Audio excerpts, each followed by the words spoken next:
NBC NBC.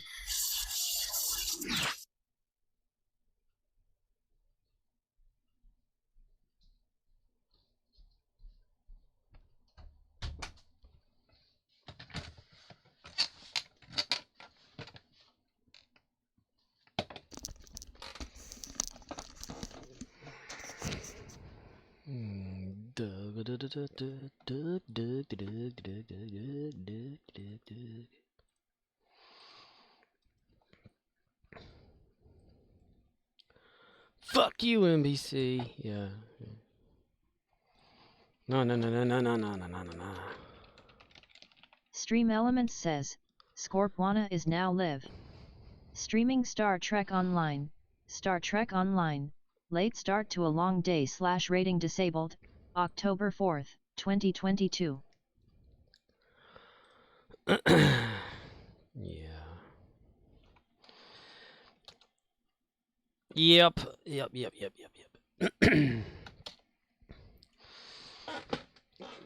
YouTube said no more Quantum Leap video clips. Or maybe a specific one. I don't really know, though. That's the thing. Whenever, for those who don't know, who don't really give a shit, I got up this past morning at like 6 o'clock my time because that damn and freaking Phoenix box shit again. I almost forgot it again. Well, anyway, and whenever I got on there, I went to check YouTube just to see if the video had no problems and stuff from yesterday, and I got like a little notifications for the 2 past videos or upload or exports from Twitch that I had the Quantum Leap video clips in, and it said like a huge exclamation point, and it was yellow exclamation point. It said NBC or whatever Universal. It says copyright claim. Your video clips may not be seen or whatever in certain territories, countries, or something like that because of this. And it was the Quantum Leap video clips. They don't like them. They don't like them at all. They don't like you using them. You know, so if you talk, well, that's the thing. Like if you talk about a show and review it or something like that, do people always get this?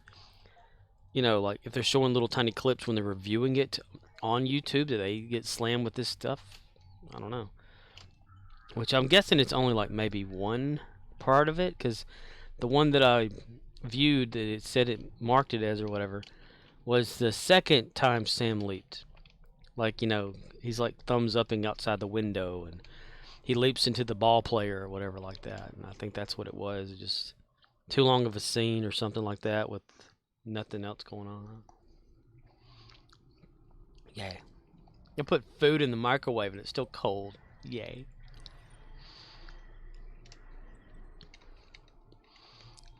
I love eating leftovers. So, as for now, until I figure something out, I'm going to keep it so the command is still there, but there's a reason why it doesn't Just play. Call Makora says, quick, teach me how to box so I can knock the guy out in round 2 with my photographic memory. I know, yes. That's a nice talent he just so happened to have, huh? He didn't remember he had that memory. Yes. And follow it exactly how it was in the past, because knowing that if you're off by just a little bit, dude might change his tactic up a little as well, correct? So I guess he landed them perfectly in sync with time. So that, yeah. I go, bullshit. Bullshit.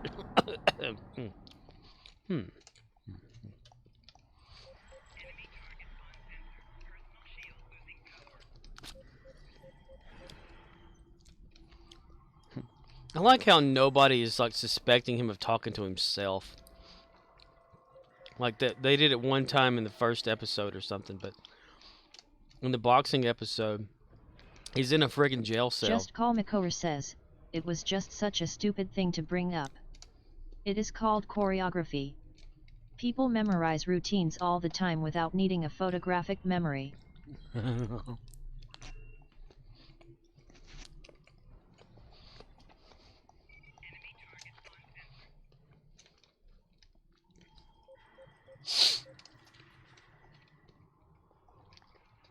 But dude's like in the jail cell talking to female Al, and the other guy is just like in there laying down. He's not asleep, just a few feet away. Not a who you talking to kind of thing. No, let's just ignore it.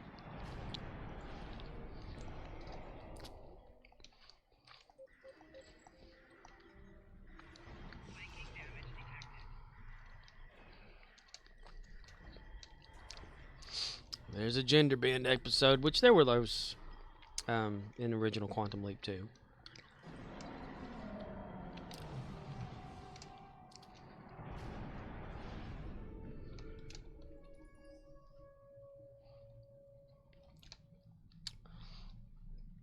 Dun, dun, dun, dun, dun. Just Call Makor says, also, if that was supposed to be the original pilot, then they must have reshot a lot of stuff from it. Because I had a hard time trying to figure out what was supposed to be pilot footage. Right? No wonder they selected the other episode to be a pilot, right? Like, people watch this, they're not going to care to rewatch. It's like they created a whole new episode to be the pilot episode.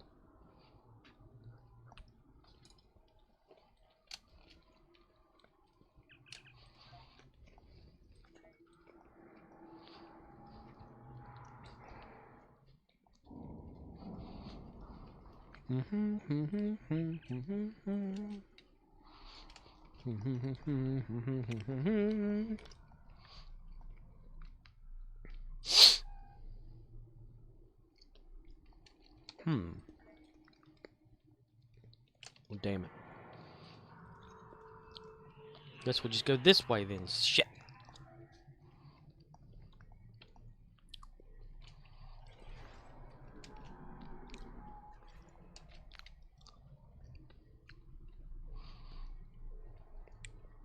Thua.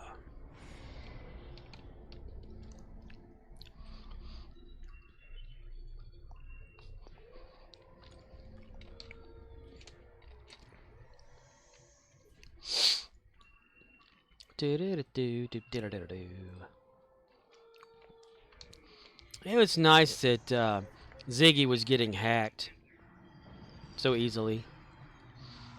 Just Call Makor says, also, that last episode of House of the Dragons was really good. What I could hear of it at least. Could barely see shit for 30 minutes of the episode. Yeah. Yeah, that's been a lot of people complaining about that. It's like you can just close your eyes and listen.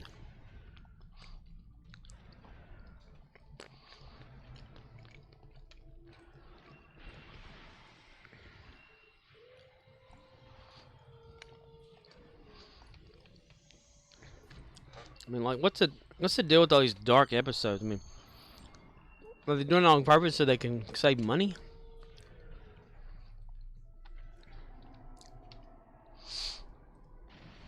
I mean, I'm all for imagining what's going on, but shit.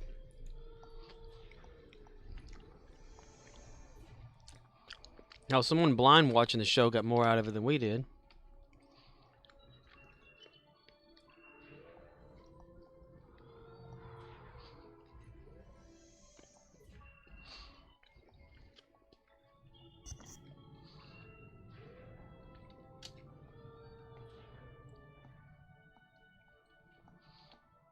Probably have, like, captions and shit like that for the blind. Turn them Just on. Call Makor says, actually yes.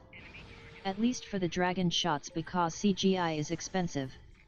Couldn't figure out why the hell they did it for the sex scenes and other parts.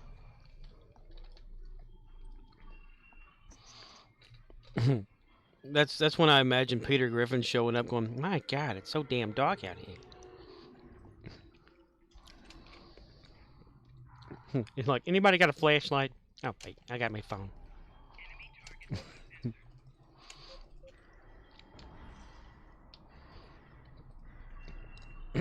And then like Matt Smith's character's like, "Do you mind? We're trying to shoot a dark scene here." Oh, I'm sorry. I'm sorry. Hey, you're the doctor. Doctor Who? Yeah, that's you. No frickin' way.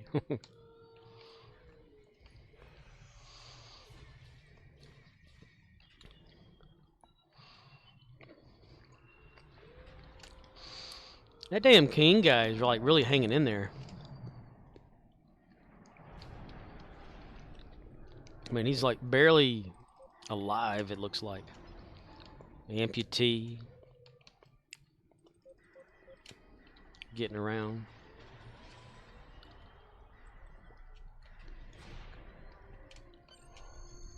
Just Call Makor says, Elois. Why don't you just shut up for a minute? It reminds me of that time I stepped into the Quantum Leap accelerator and Al just wouldn't shut the hell up while I was trying to right wrongs.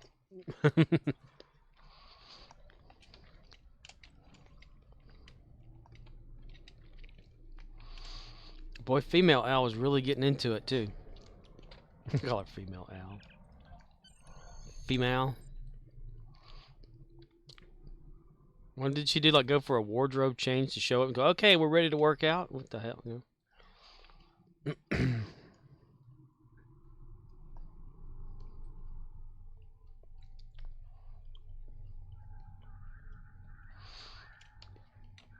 It's nice that she was projecting the fight onto the ring for him to see. That was really nice of her. I don't know how she did that, but yeah. Maybe in his head?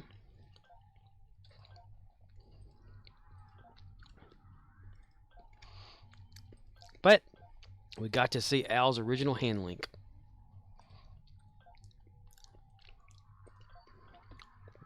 And I'm surprised that anyone can use that to hack Ziggy. You would think they'd have upgraded all that shit and that kind of software wouldn't exist anymore. Ziggy says there's a 45% chance that you're retarded. No! No! No!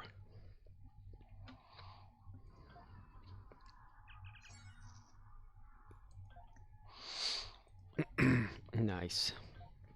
Alright, let's get this one going. Got that level 5 on Iconian. Sweet Caroline. Sweet Just Call Makor Caroline. says, that at least sloppily confirms my shadow theory though. If the imaging chamber can project other holograms, then it has no problem projecting shadows. Right. Yeah, it can project it in there for Ben to actually see the shadowing himself through his own eyes. That's really wild. I mean, they kind of, I guess, done that for Sam at one time, right? Something sort of.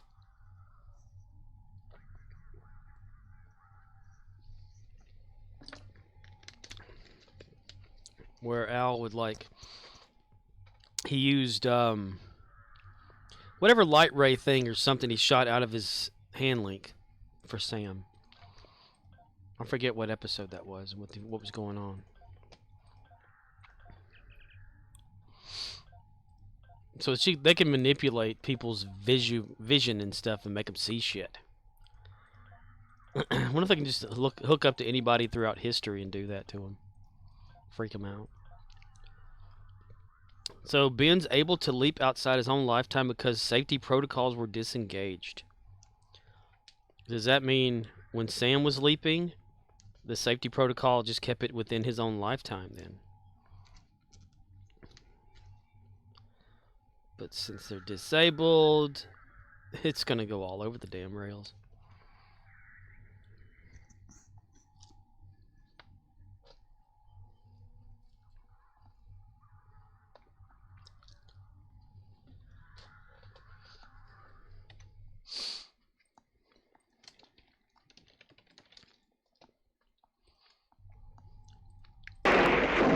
Kramer hears about this, the shit's gonna hit the fan.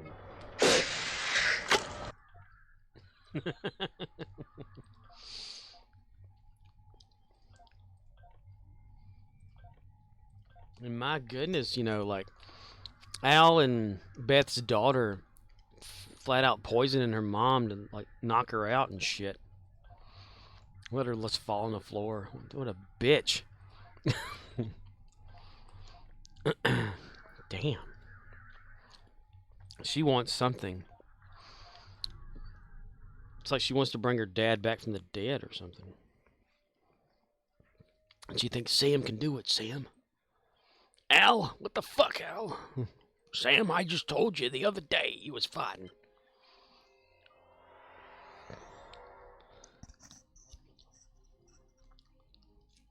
Just Call Makor says, I think the show is just creating BS as it goes along. I always thought the lifetime thing was a good restraint for the show since the events only take place within Sam's lifetime, but sure, let's have an episode where Ben becomes a caveman. Why not? Yeah, letting him like leap wherever the hell he wants to. Leap to the time of Jesus Christ. Ben looks around. It's like the Savior, the Messiah, whatever. Oh boy. He's all of a sudden he's Jesus. He's in Rome. They're gonna go to Rome. It's gonna be Caesar or some shit.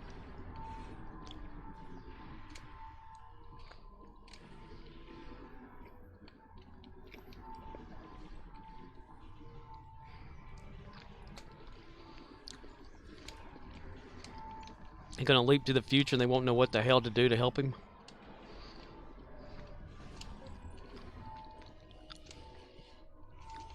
Just Call Makor says, Ben leaps into Jesus and has to wrong a right by making Judas betray him.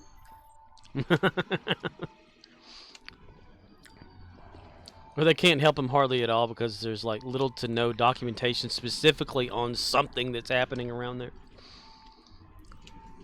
Well, there's only scrolls and stuff, and Ziggy's trying to get them all memorized right now. It says you're supposed to carve a table out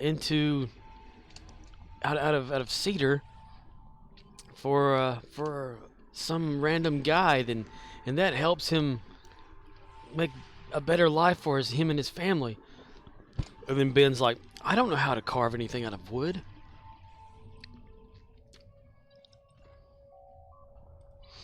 The episode's like, Jesus. I can't wait till some random fan out there makes an actual fake Quantum Leap trailer or opening sequence. Kind of like, you know, how it used to be. Oh boy. But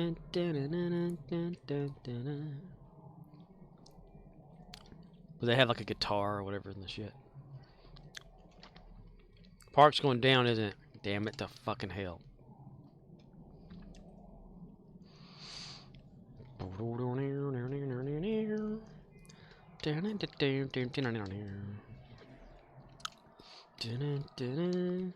Banana.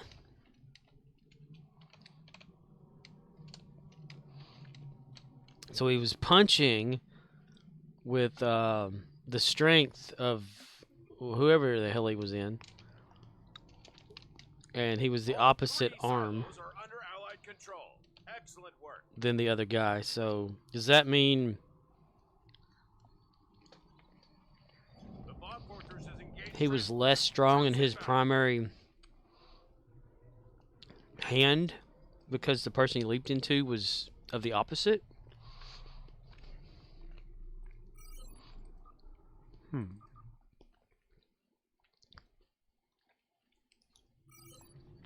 I'm fucking confused.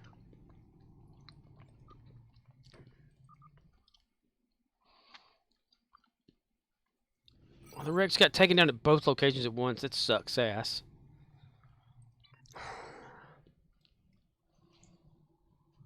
Fuck. I'm gonna lose out right there.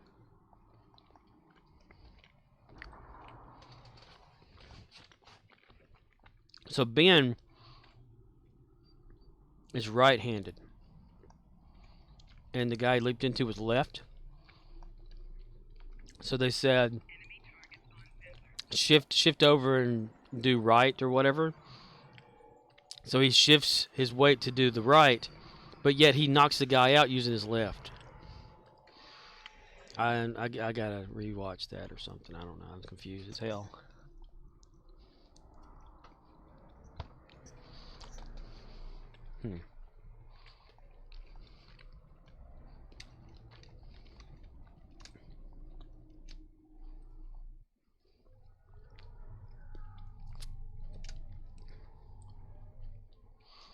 Dun dun dun. Bam bam.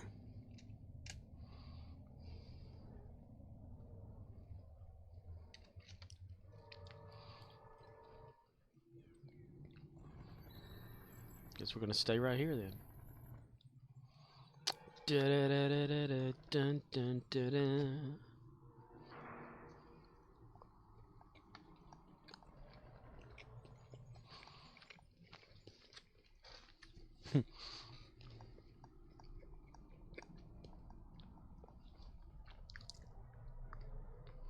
It's like they'll be expecting a punch from so and so, but they won't be expecting a punch from Ben Song.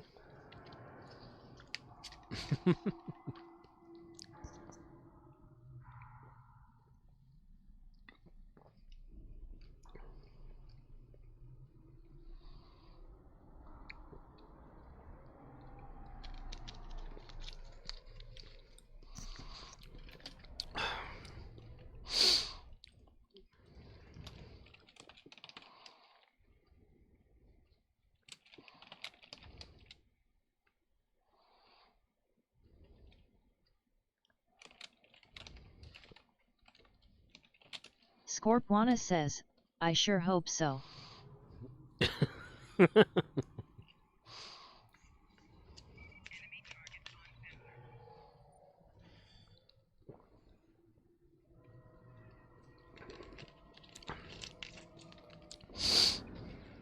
Let's see who's all online.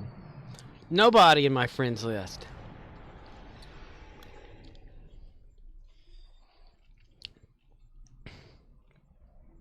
Back to your stations. The bots have returned. Why can't we be friends? Why can't we be friends?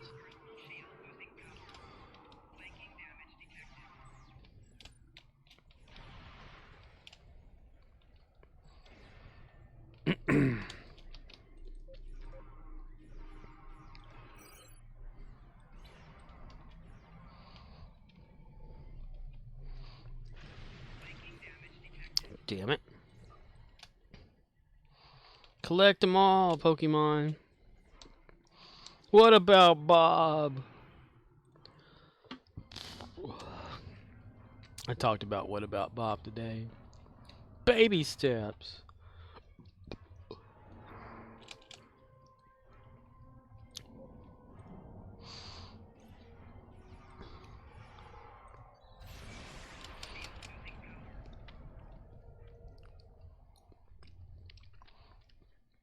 I mean, what can the end goal be for Al's daughter, Al and Beth's daughter, who should probably be like their granddaughter, I would think.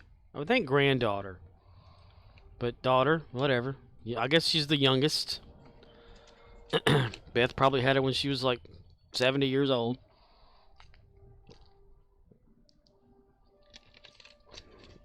So,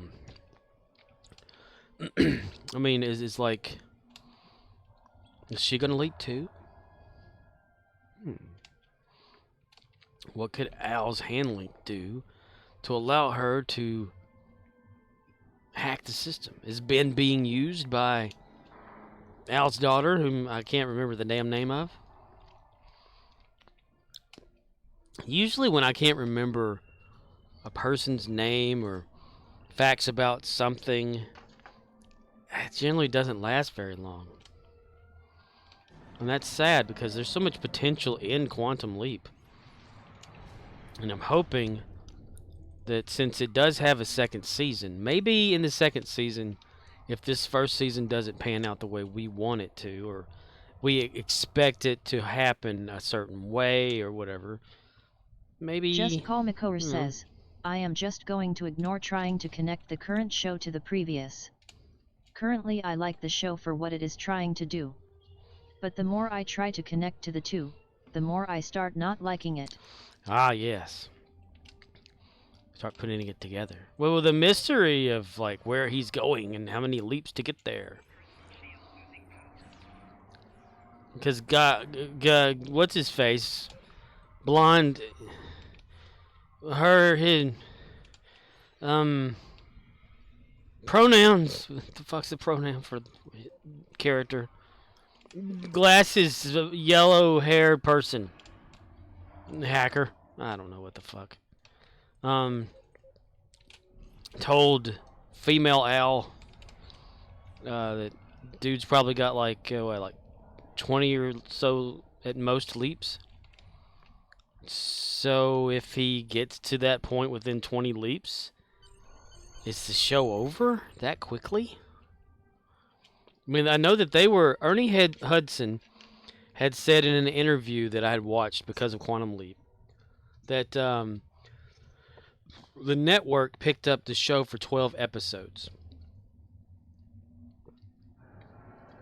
So it's a confirmation that there's going to be 12 episodes for season 1 at the least. Generally, that's what shows do, though. It's like 12 to 13 episodes, and then they kind of, if they want more, they take that hiatus to create the rest of the season, or switch over to like a whole season of something. Like season 2's more episodes. That's how they do it now. But so here's hoping there's something that comes out of it. At least they didn't spend too much time in the future. Just Call Makor says, if I had to guess, if the show gets decent ratings, it will get expanded to 16 episodes. If not, well, we are going to get an unfinished show. Well, from what I was like reading up on it, it's got like a go ahead for like a second season. Unless I misread that and am remembering wrong, that can totally happen with me. That means that it's like a done deal type situation. It's almost like they just need to reboot the whole damn thing. Like, as much I would hate it though. Maybe an actual Quantum Leap movie in the theaters that reboots it using Sam and Al as the main characters. And have it as a one-off type situation where he leaps maybe 5 times in the movie, and then the very last part of it or so, he doesn't, and then they come back with like a second movie, and he actually comes home in or something like that. I don't know. But the first series, best thing, love that shit. This, I wish they would have him leap in. Instead of that whole spinning thing or whatever, and vibrating eye that they always show. Actually show him leaping. They show him leaping out, with the light and shit, but not in.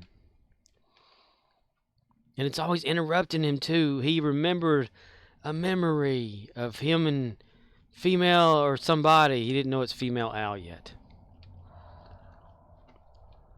Female Al. I really need to remember their characters' names or something. It's over Allie Ellison or something like that. I don't know. I'm gonna look that shit up because now I'm confused.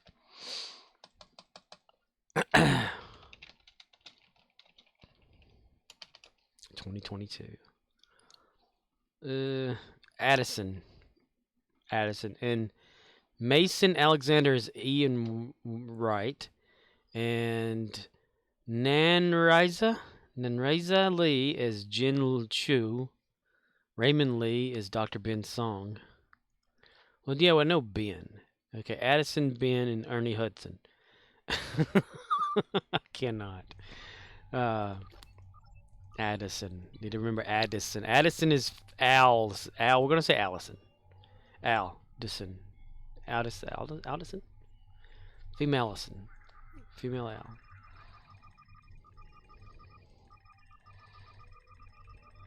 So she was like trying to throw the same punches opposite so that he would have an actual target to look at. But so that means she had to remember that shit too. And they'll be leaping together. It was kind of quick that I guess I don't know, like, how does time work? Just Call Makora says, For okay, I figured it out. The jail cell scene is probably from the pilot. Since Ben acts exactly like Sam would, trying to be empathetic. Yeah, there was a lot of Sam in that one. I do agree with that. Like trying to actually help somebody and save them and all that kind of stuff, and throw the whole like, I'm your brother, you know, and have tears in his eyes and shit like that. Like Sam would do. What would Sam Boitano do?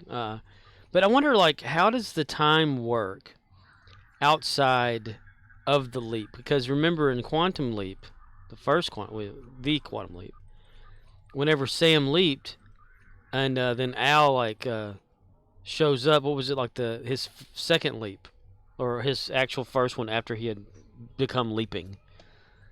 He said, it's about time you got here. And he said, oh, it's been like 2 weeks for us, but it's only been a few minutes for you.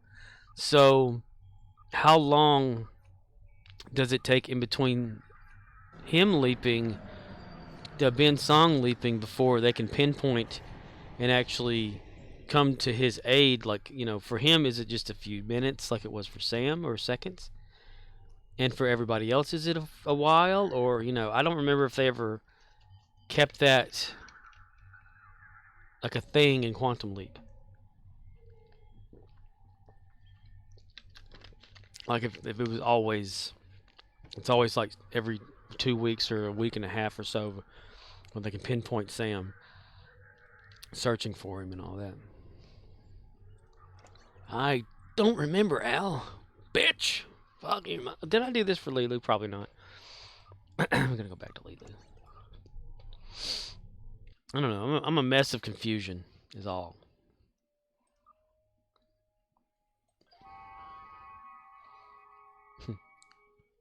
And yeah, just week-to-week discussions on this show that we like called Quantum Leap. Previously on Quantum Leap. Sam! Just Call Makora says, yes, it is just a few minutes/seconds, but for the team it takes a while. Ziggy has to scan through time and calculate where Ben ended up, and then I imagine they use the Imagine Chamber to confirm. Yeah, because there was that, you know, when Al had to find Sam in the last episode thing, they scanned around and all that kind of stuff. But I would think they'd be synced to his brainwaves. So I guess that's what they're searching for, is like his brainwaves throughout time, and then locking on in. But it just doesn't seem like it's taking that long or whatever. I guess, you know, in the present time. Unless I'm missing that.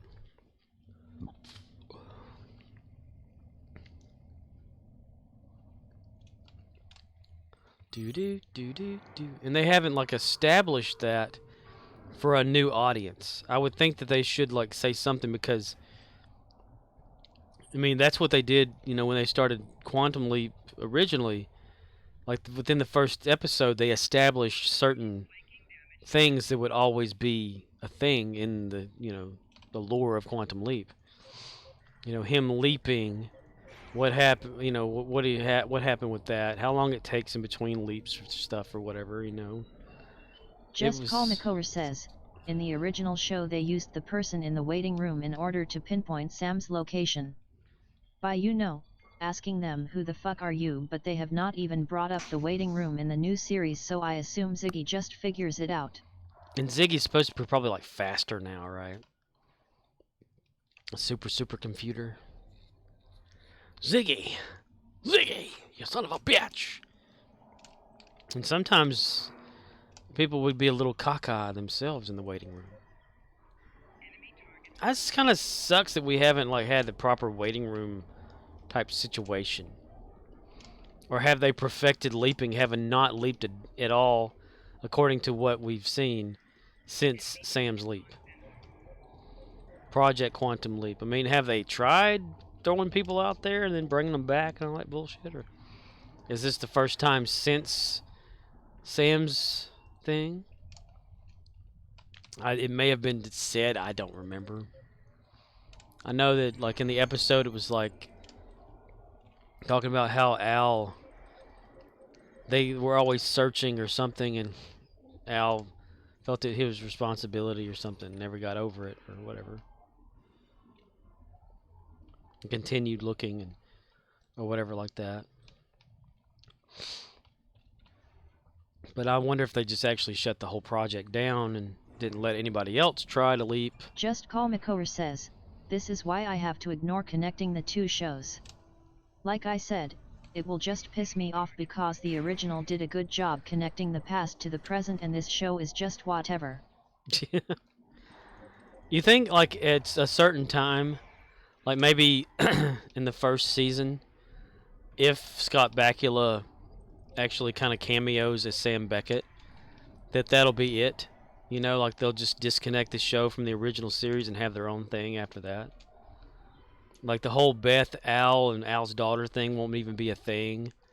You know, they'll just go with it or whatever, and somehow Ben will get stuck leaping, and like his program or whatever to get to a certain destination will fail, and he's just gonna be leaping. You know.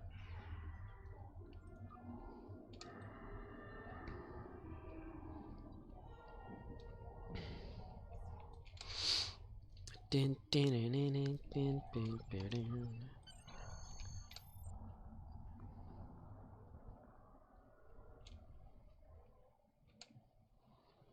always liked in the original Quantum Leap, Al once told Sam that he said the only one who can actually get you home from leaping is you.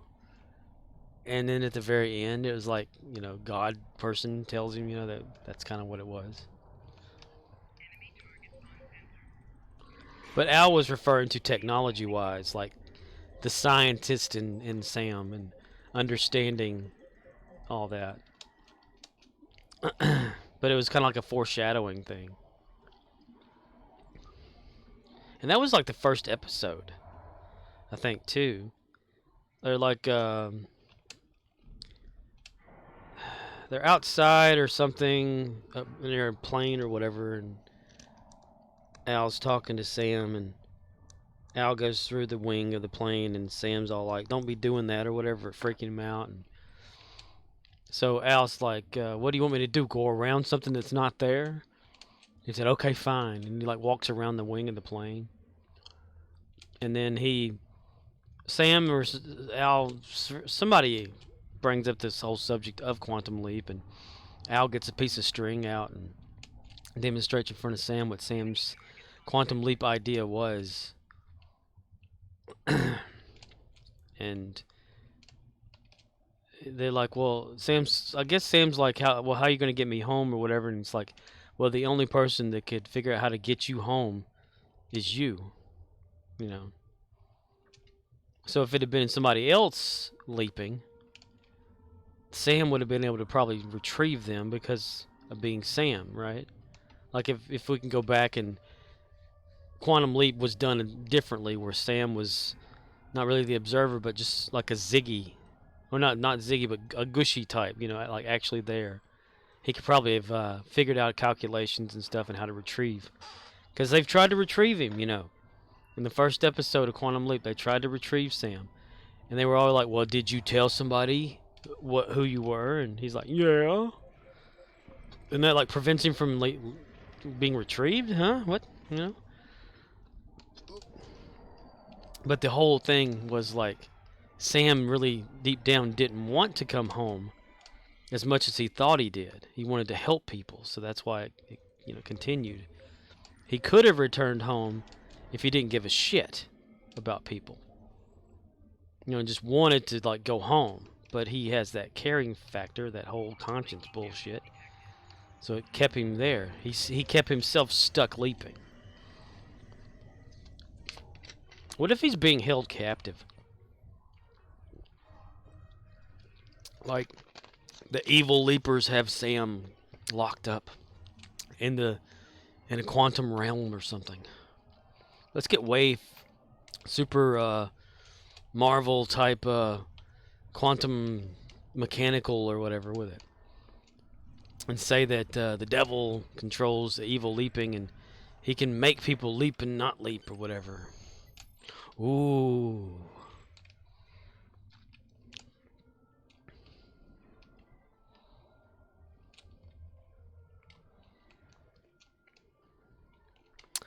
Bum, ba, da, da, da, bum, bum, ba, da.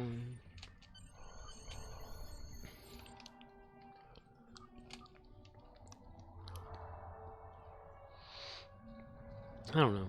I would just like to see my whole thing to look forward to with the new Quantum Leap is to see Scott Bakula return to Sam Beckett at least once. And I think I'll be okay with that, you know? He doesn't have to return for several episodes, but just one cameo. But don't make it like just a minute. Oh, hi, I'm Sam. I'm the first leaper. I'm Ben Song. Hi, how you doing? You know, okay, go over there and you'll go home. Okay, bye, you know. Nothing like that. I want it to linger a little through an episode. One episode of Sam. Scott Bakula as Sam Beckett. And now I think I'll be okay.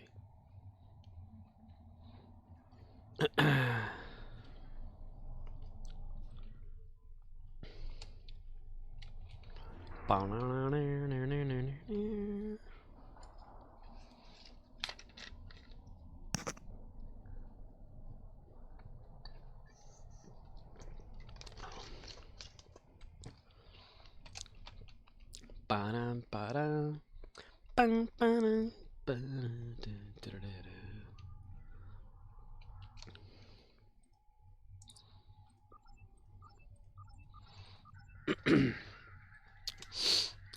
So since YouTube, well, NBC flagged the clips or my stupid stream exports or whatever to YouTube, I chose to trim out the maybe the up to like 15 to 20 seconds. Just Call Makover says, I don't want a one-off episode with Sam. I'd rather just keep Sam out of the show altogether. I would have liked it if they stuck with the original concept and just rebooted the show, but they decided sequel because they didn't want to recast Sam and Al. Which I get, but at that point just create another time travel show and not call it Quantum Leap. Right. Well, it's a nostalgia Quantum Leap. That's the thing. The name makes it nostalgic to those of us who are familiar with the original.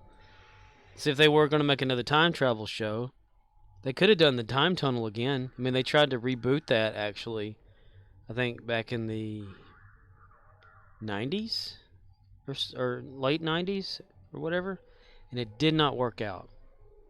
But yeah, that's what I was like talking about a while or whatever.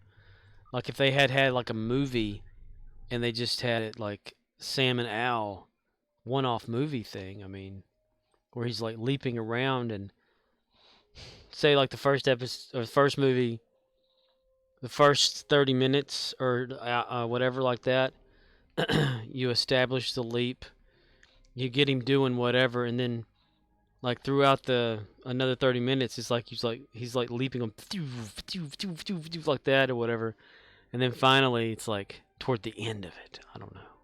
It probably wouldn't work out. It's best if Quantum Leap is a show. I like the longevity of a show. But is it still like binge watch worthy? Or is it like, good to still have it like on a weekly basis? Even though it's yeah.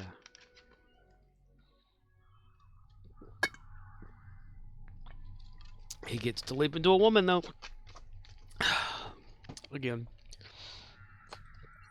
And probably get stuck there. Ooh.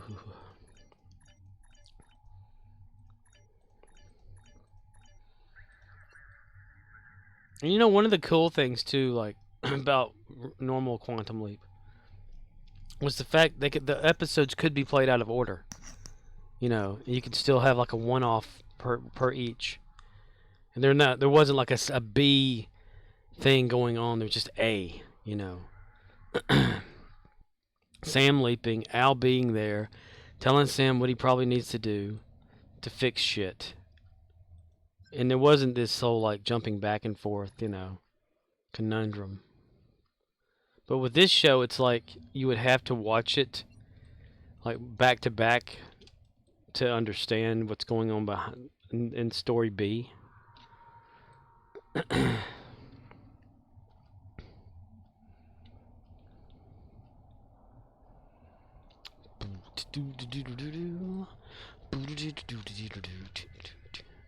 Ejected.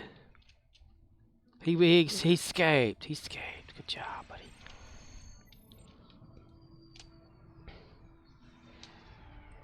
Oh no.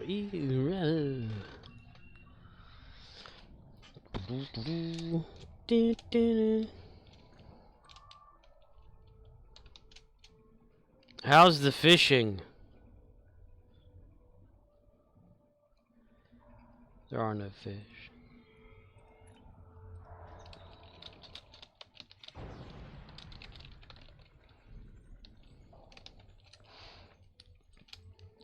Oh, he's talking about O'Neill. There are no fish in my pond.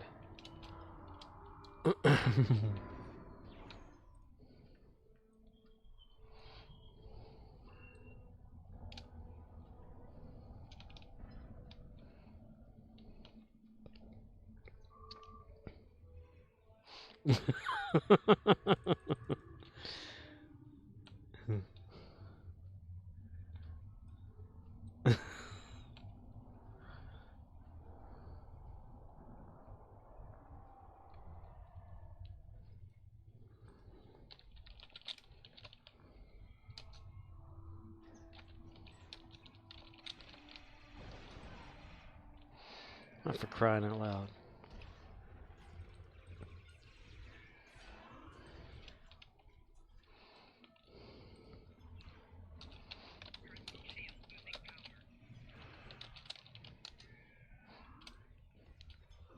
I need to get a sound clip of O'Neill saying that, for crying out loud. Because I'm stupid. I think I've got this figured out. I'm going to Just Call Makover says, in the original show Ziggy was an AI with a personality and was shown to argue with Al multiple times via the communicator. But so far this show doesn't portray Ziggy as an AI but just a really complicated computer. It's dumb, but I wonder if the team is unaware of Ziggy being an AI and so Ziggy is trying to help both Al's daughter and Addison and purposely giving the team information slowly so Al's daughter can do what she needs to do. Hey, I like that. See, you should make Quantum Leap. You should write for Quantum Leap. Give them ideas. Yeah, see, you think of other things that no one really thinks about. Like, I didn't even think about Ziggy actually being an AI and actually talking, you know, and Al, you know, and Al like hitting it on the side and like getting mad at it or whatever like that, you know, and Sam actually talking to Ziggy before. And referring to it as him. Have they referred to Ziggy as him in the new show yet? I can't remember. Tariq Cree. Java. Just Call Makover says, Ziggy is a female AI. I thought Sam always called him a he, but he had a female voice. Or Al would go, he this, he that, but it still was a female talking.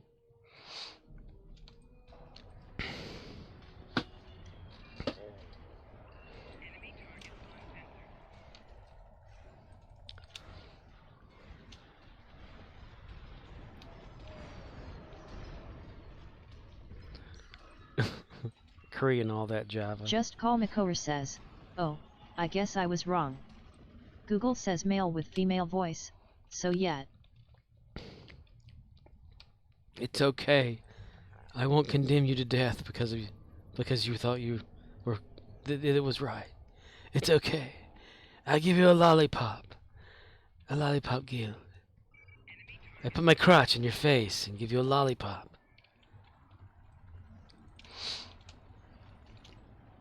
But yeah, you do have a good point about. Just call Makora says, BRB. Okay.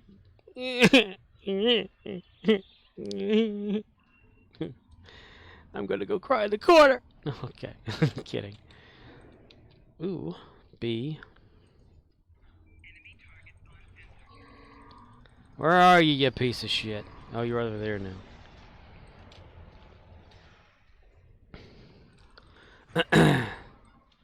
See, whenever something goes invisible like that and cloaks itself, it's good to go into shooter mode, where you can actually aim at anything and fire. Korean, all that Java.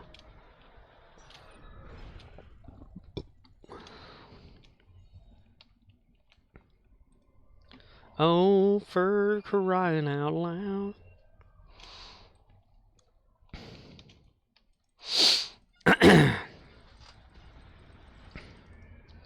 I need to wash the tip of my microphone. The since it's Turtle Beach, it's got that that foam end, you know, the pop filter thing or whatever it's called. It's got food particles all over it. Nasty. Nasty. You're nasty. You're nasty. You're nasty bastard. You're nasty. Oh, for crying out loud. Crying out loud.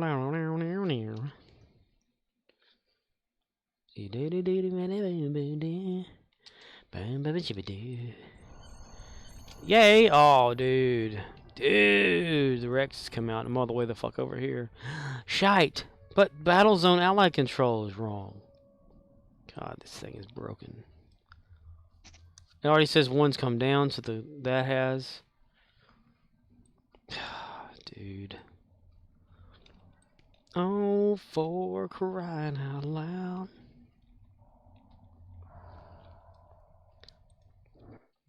Java cream.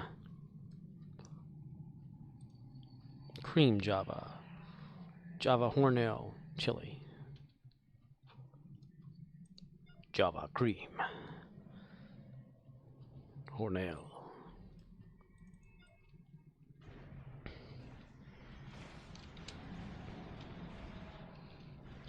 Blocked myself.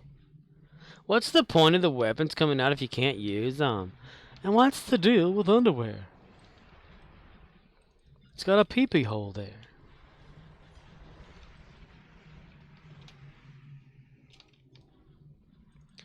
Blow, blow, blow your nose. Saturday summers when I was a kid.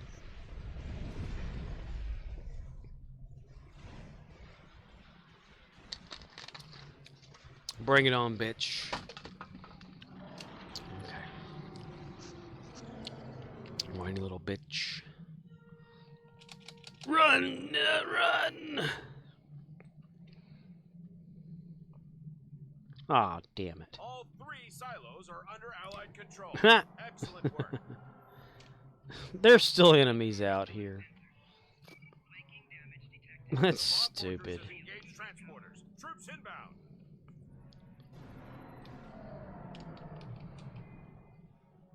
That's crazy. Great big gabs of greasy, grimy gopher guts.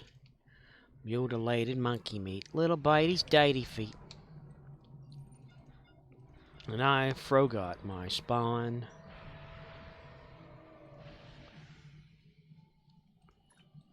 Oh, for crying out loud.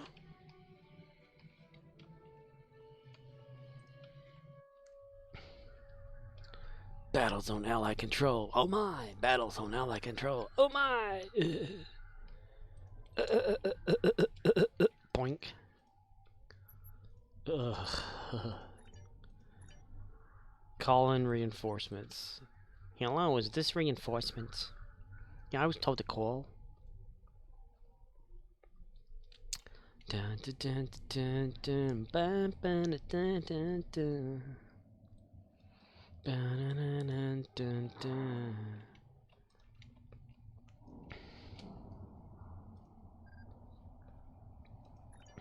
dun. The map's resetting, people.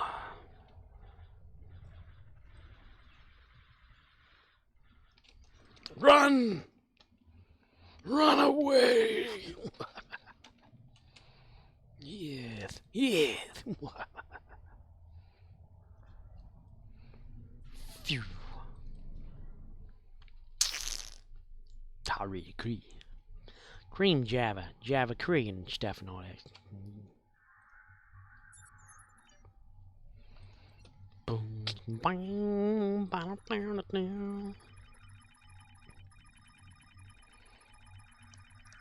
Rapid fire. Trade, recruit, and diplomatic. Trade, recruit, and diplomatic. Diplomatic. Boom. There's development.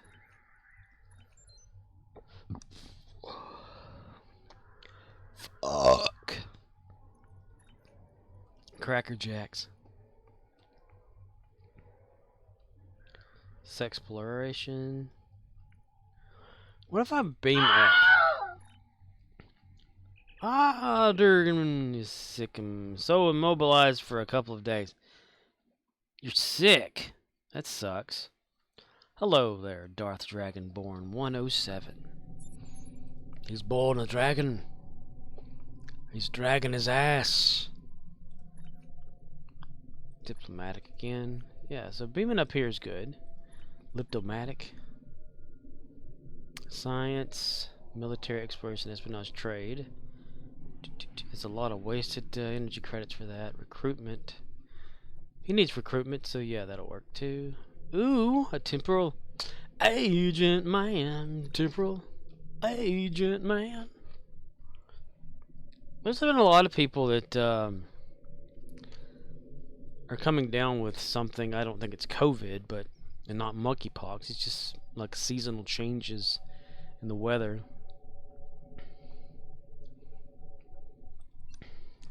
What do I have here? What do I have here? Oh, ho, ho, ho, ho.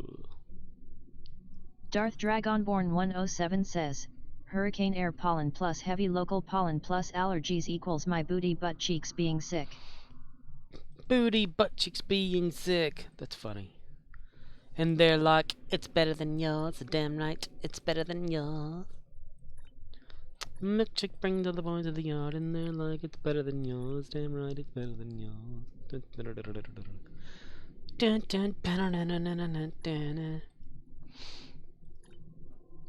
Oh my. Fire. Sulu.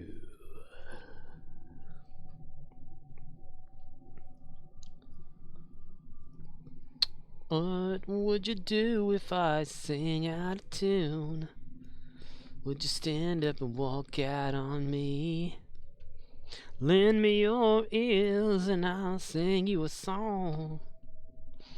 I will try not to sing out of key. Oh baby, I get by with a little help from my friends. Down with a little help from my friends. Do do do. By with a little help from my friends. Oh, in 3 hours and 38 minutes, 500 will be added to this, which means 58. 58,320.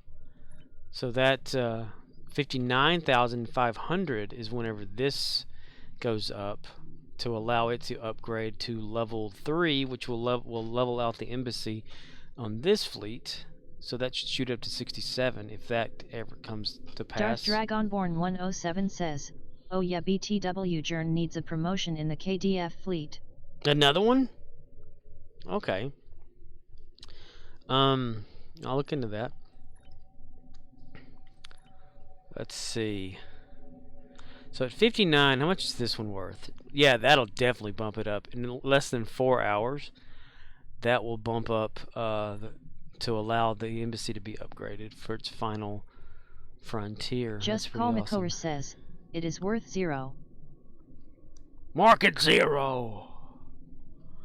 Market 0! Add next project 0. We got all these going on right here. What's this one at? 250,000 for Starbase, and it's at 173,000. So, Darth Dragonborn 107 says, NVM just checked. Just checked. When fashion sits. Oh, dude, I need to go to like Fleet Starbase whenever. Just Call Makover says, NVM just chucked. Just chucked. When I'm a main character, I need to go over to the Starbase on this, because this is that Federation Disciples fleet, and get a bunch of these so that I can level that up. Darth Dragonborn 107 says, NVM just hugged. Just hook. Practical exercises. We'll throw that one in there. Red all the way across the board, bud. What would you do if I farted on cue? Would you shit back and watch me fall down again? Lend me your rear and I'll shave you a thong. Fleet credits. Who in the hell would donate fleet credits? These things are hard to come by. You're just gonna like blink.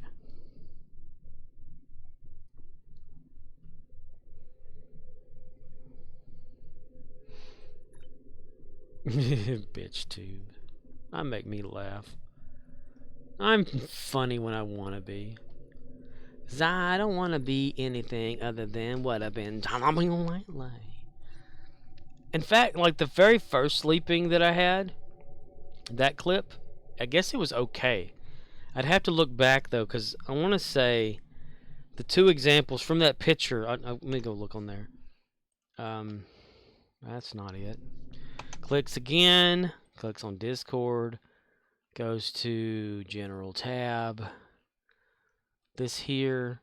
See at Darth Dragonborn 107 says, jokes on you / I just ate addon of Taco Bell and addon of sauerkraut. All I need is lighter and I got a weaponized flamethrower. All I need is a miracle. See, in the picture that I put on Discord, it's got from Genesis, the episode. 3:17 is whenever it is. 3 hours, 17 minutes into the video. And 32 seconds is where that clip that I played of Sam's second leap where he's sticking his thumb out the window and then he leaps into that baseball player. Well, I need to look back on here on Twitch under that same video at 3 hours and 2 minutes 25 seconds to see what other clip they're talking about too. So I need to do that later. I'm not doing it right now. No.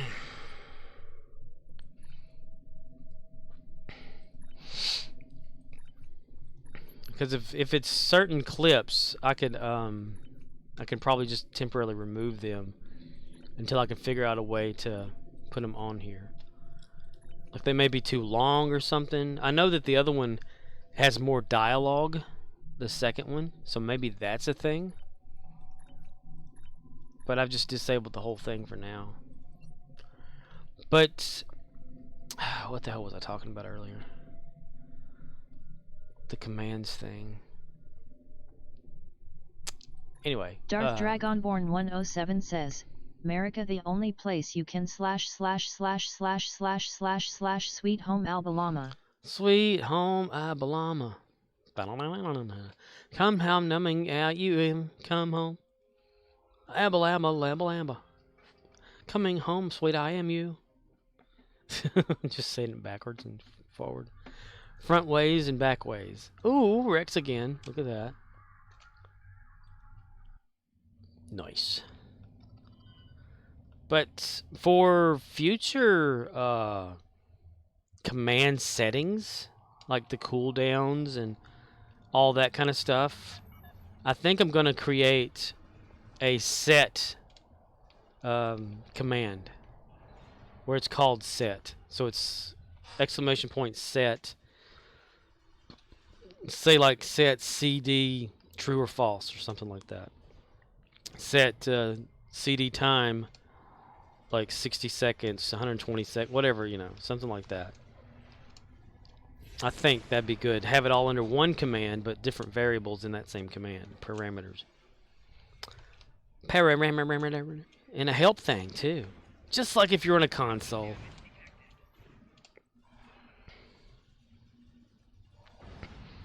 I may even change the command to, like, config or whatever. Set, change config, ch config, who knows. Silos are under Allied control.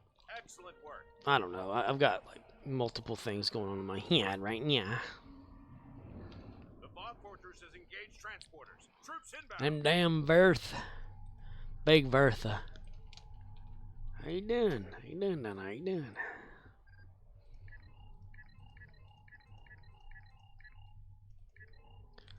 Or maybe I can implement more of an infobot structure to YachtsBot.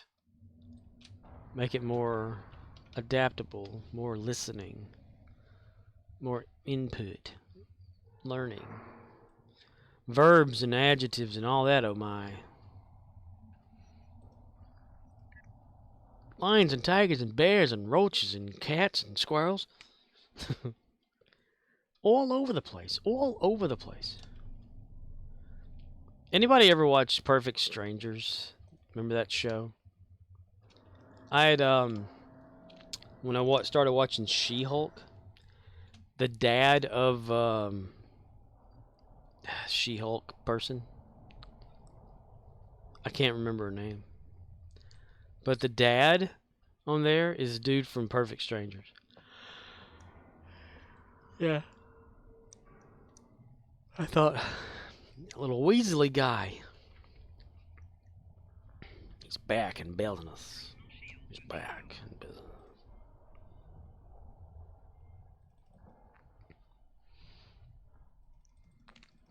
I'm going to sit here until I wake him up. Yeah, I'm going to sit here until I wake him up. I'm going to sit here till I wake him up. I said I'm going to sit here till I wake him up. I'm going to wake him up till I'm still sitting here. You can't keep shooting me. I'm the gingerbread man. Okay, thank you. Aha. That's right. Attack that Alachi Walker. You're attacking my Alachi Walker. What the hell? Speaker was officer. Hello, officer. Oh, you have deactivated swarm. Recover me while I... No, okay, thanks. Bye. We're gonna go over here. Then we're gonna shit over here. But I was thinking, though, since I have, so far, 3 days off work in a row, that maybe I can spend some of that doing a little scripting, Pythoning, that sort of thing. Not really improving shit, but whatever.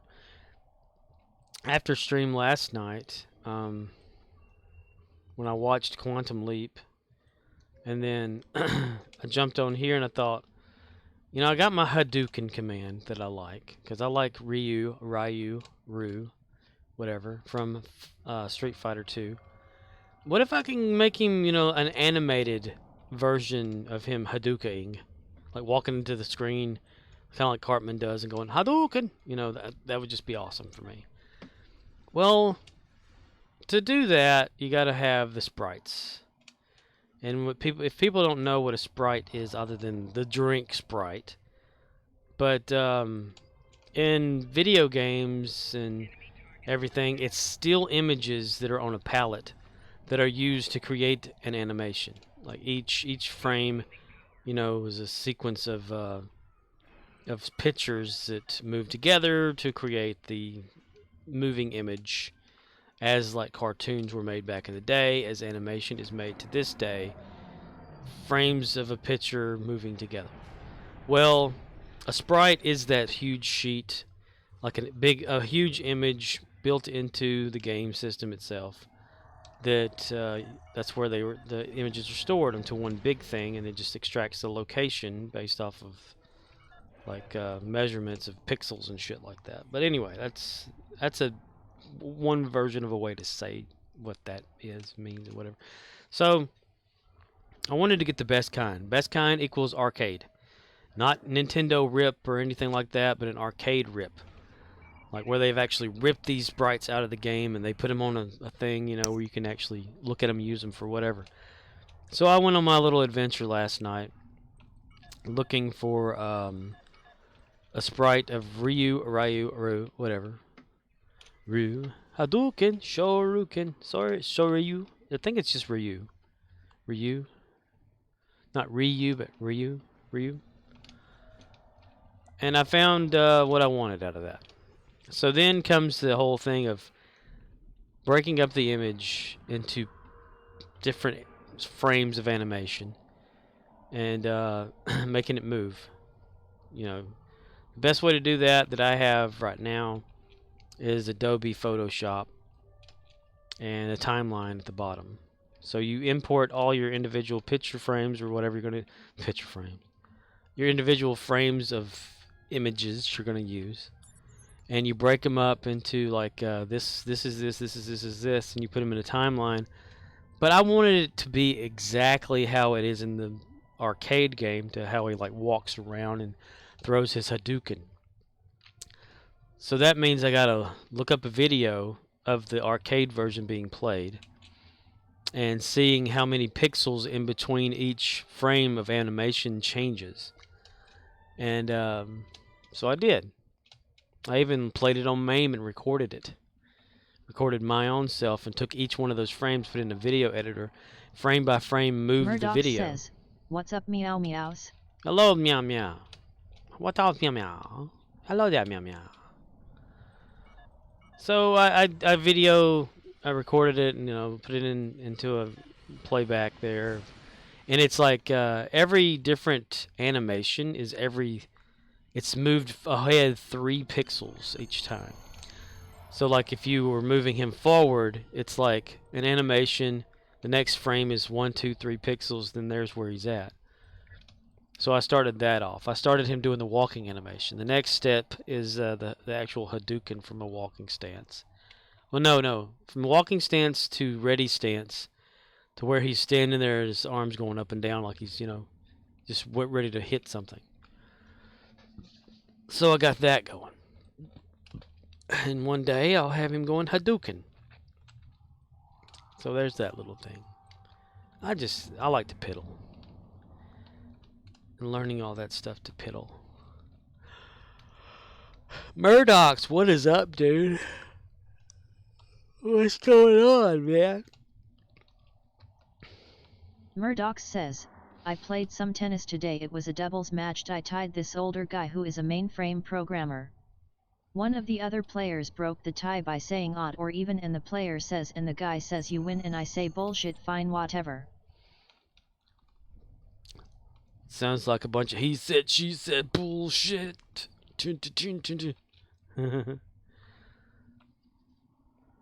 One of the other players broke the tie by saying odd or even, and the other player's like, the guys, you win. So just by saying the word Murdoch odd or says, even, "My knees are hurting after that match." knees are sweaty and your knees are knees, your knees and you need knees, a knee on the knees, the knees and the knees. Sounds like a knee's got a knees on knees. Murdoch says, "I know it's stupid." It's crazy, man. It's crazy. Knees are hurting. Knees weak, arms are sweaty. Vomit on the sweater already. Mom spaghetti. Well, I've been reminiscing about my past, and I'm really depressed, so I think I'm playing Star Trek Online.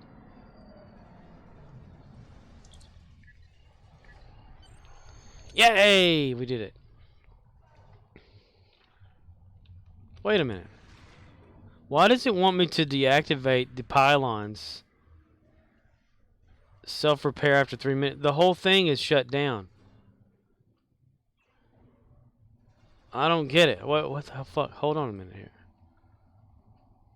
The point is secure.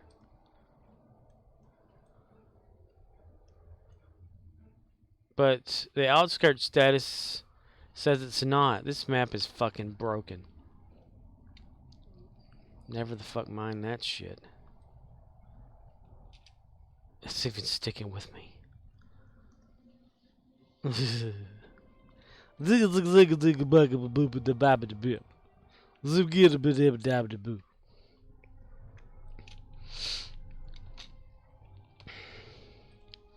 It's all about that he said, she said bullshit. Bullshit, bullshit, shit.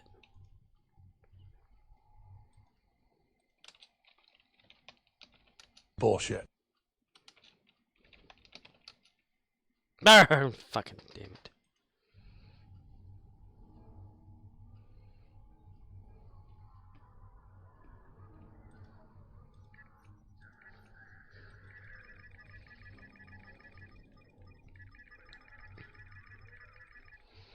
Do I have son of a bitch in there again yet? Son of a bitch!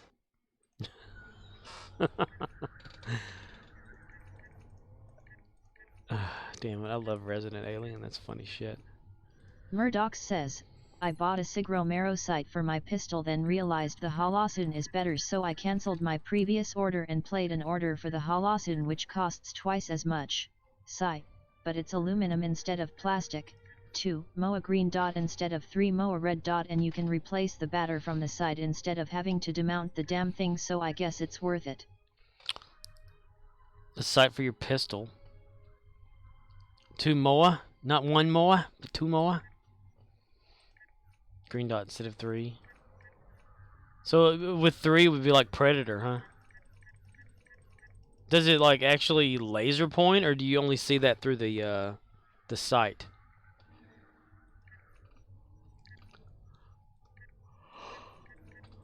And I know there are some sites where you look through there and you actually see dots and shit, but it's not like... Murdoch says, just through the sight, MOA is how large the dot is. 3 MOA? 5 MOA? So I don't know anything about guns and shit. Even though my mom had a sporting goods store, and she sold guns, and I did help with the SKSs that came in there, cleaning them up for people and changing out the clips and things in those. But because I could break down a SKS pretty quickly then. But I've never shot a weapon before. Never shot a gun. I didn't care to. Maybe a BB gun, you know, BB pistol, a paintball gun. Murdoch says, you also use MOA to describe how close your shots are on a target. About 2 more than that one. 2 more close. And how accurate are you at shooting a target?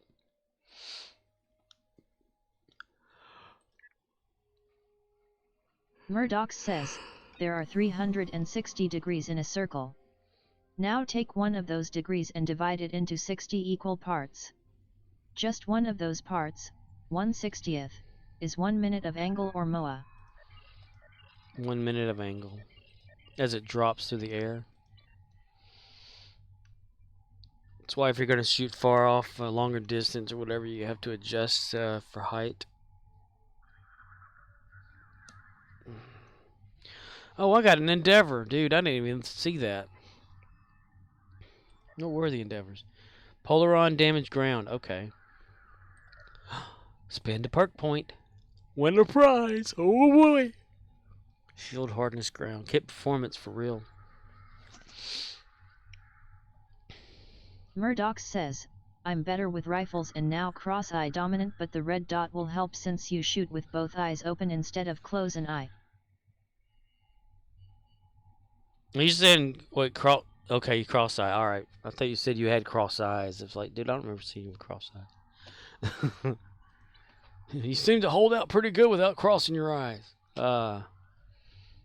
Cross eye, so you look through the opposite eye through the sight or scope or whatever. Murdoch says, I'm not cross-eyed, just that I'm right-handed, but now my left eye is stronger. Oh. So you use your left eye instead of your right eye to see through through the mower.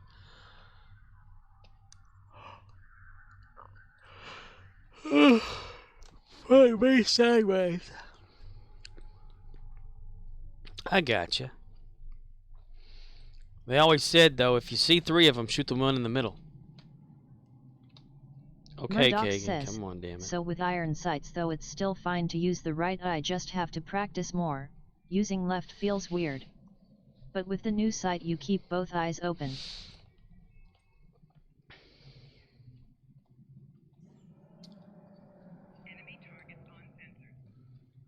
What if you can have, like, VR sights?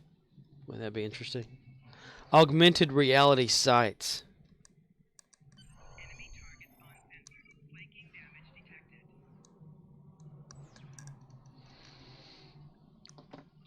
Where it's like a LCD screen or LED or whatever screen. Murdoch says, heard about those new anal sights. Anal sights? Oh, you know which direction the shit's flying?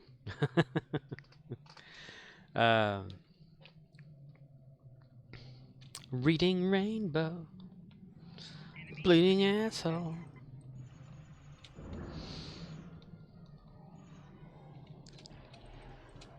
Anal and renal. Ready to hire.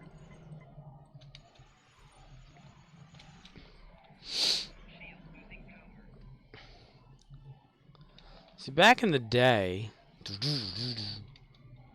when Bill Clinton was still in office, there was a thing about the Russian SKS weapon, soon to be like, it's a rifle, so it's a military rifle used in Russia, and it was about to be like banned from being imported into the country, so the value of them went up. And my mom, since she had her sporting goods store, she bought a bunch of them from a local dealer and sold those things like $100 a pop in her store.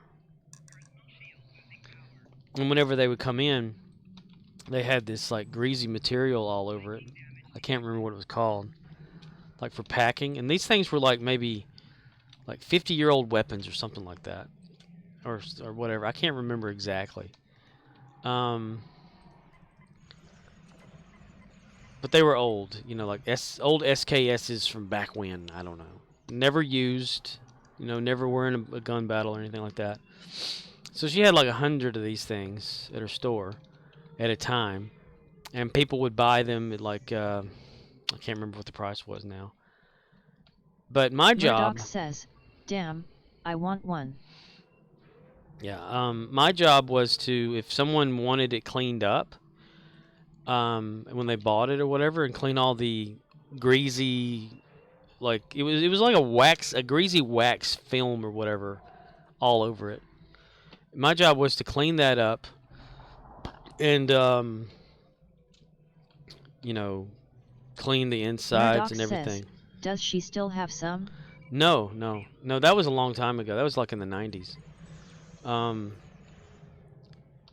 But they would want them like taken apart, each piece of the gun like taken apart and cleaned and whatever. So I would do that. I would break them all down, and I would clean them. And if they wanted to put a banana clip in there, you could take out the actual normal clip, and it was totally legal to have a banana clip in an SKS. I mean, we even had like a fast load thing or whatever for them and stuff. You just couldn't file down the triggering pin or whatever, you know, to make it fully automatic, because they were a semi-automatic weapon, like one pop, pop, pop, pop, pop, you know, not a brrrr thing. Well, she gave me one too to have like in my closet or whatever, and I ended up like somebody wanted it bad enough, and she said, "Well, can we just sell it to them or whatever, since you're not going to ever fire a gun or anything?" I said, "Sure, yeah, whatever, fuck." And a lot of people would want the stock changed out, you know, just to put the guts in there, because the thing was pretty awesome. The butt of the gun had like a little asshole. A little cleaning kit was inserted into the rectum of the SKS, and you could take that out to clean the weapon. And you can have stocks. It had like a little I want to say like it was almost like a muzzle loader type thing that you can unscrew from the top of it, but it wasn't muzzle loading. It was like a little thing to unscrew. It had a place for a bayonet or bayonet, whatever it's called, the knife at the end of it to be held in. It was really interesting. But I got to where I could break those things down really easily and snap them back together and everything. Change out stocks for people. At such a young age. Oil the gun. Murdoch says, I enjoy the technology. Yeah, it was pretty interesting to see it. I mean, being a semi-automatic weapon. And one time, one of the ones my mom sold to a guy, though, that I did not clean. He didn't want it cleaned or anything like that. He found out that it was fully automatic. Like the firing pin or something inside of it for the trigger was not the semi-automatic version or whatever. Just one of them. So he like fired it the first time and shot off like all the rounds because they would hold 30 rounds of ammo, I think, each in a banana clip. And Murdoch says, LOL WTF, I want one even more now. Yeah, I doubt you can get them anymore. But I think it was either China. I think China had a version of the SKS themselves as well. And she got some of those in and they weren't as popular. But the Russian SKS is the ones that she had there, and they were really, like, really awesome. I mean, I can remember everything about it. Underneath the trigger mechanism, like behind where the safety was, underneath, all you had to do was just take like a steel rod or maybe a Phillips head screwdriver and get a hammer and just go pop and hit it one little good time, and the whole triggering mechanism would just fall out. That allowed you to pop the gun open and take the slider off the top of it and the little bolt action thing that was inside of it out. The spring for the triggering mechanism from behind it. And you can release the I think it held five bullets at a time or whatever, when one in the chamber, so it's 6 total. You can like pop that out and pop in like a clip. They even came out with accessories for it, like a big drum thing, kind of like a Tommy gun, where you can like have just a big old amount of like ammo in that son of a bitch. But you can turn it into a deer rifle. My dad did that. He he had me change out the stock of it to more of a deer rifle type stock with a hole in it, where you can like, you know, like a hole for where the trigger and the handle thing were, or whatever like that. Instead of an actual rifle stock, it had a hole in there so you can hold it like a pistol type thing. Yeah, there were all sorts of things to go along with that thing. It's really interesting.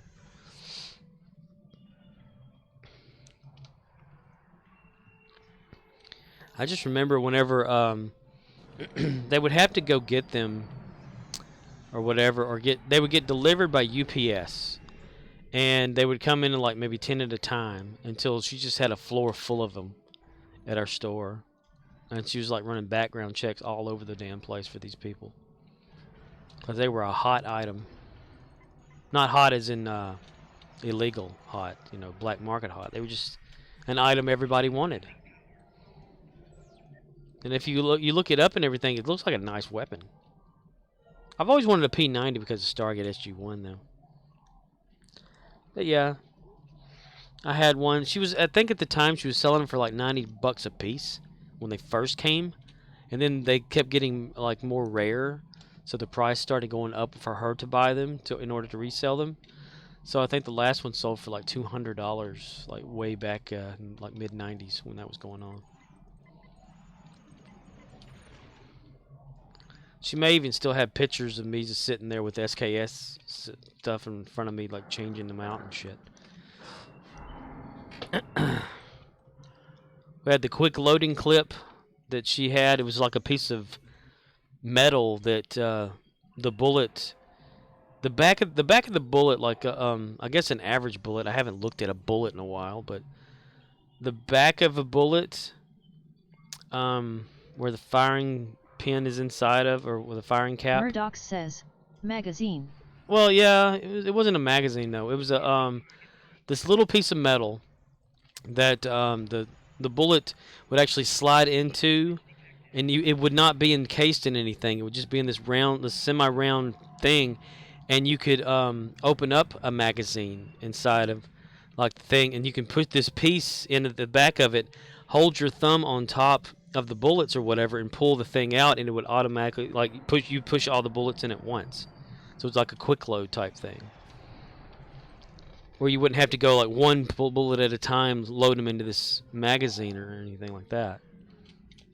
A quick clip or whatever. I think it held like maybe 6 to 7 bullets. I can't remember, but she had a few of those. She may still even have a few of those, like a junk drawer somewhere in the house. They look like I mean, they had a little curve to them. I can't remember exactly how big they were. I think they were maybe like 4 or 5 inches long. The bullet for an SKS was the average like size of like a centimeter, maybe, almost like less than half an inch in diameter.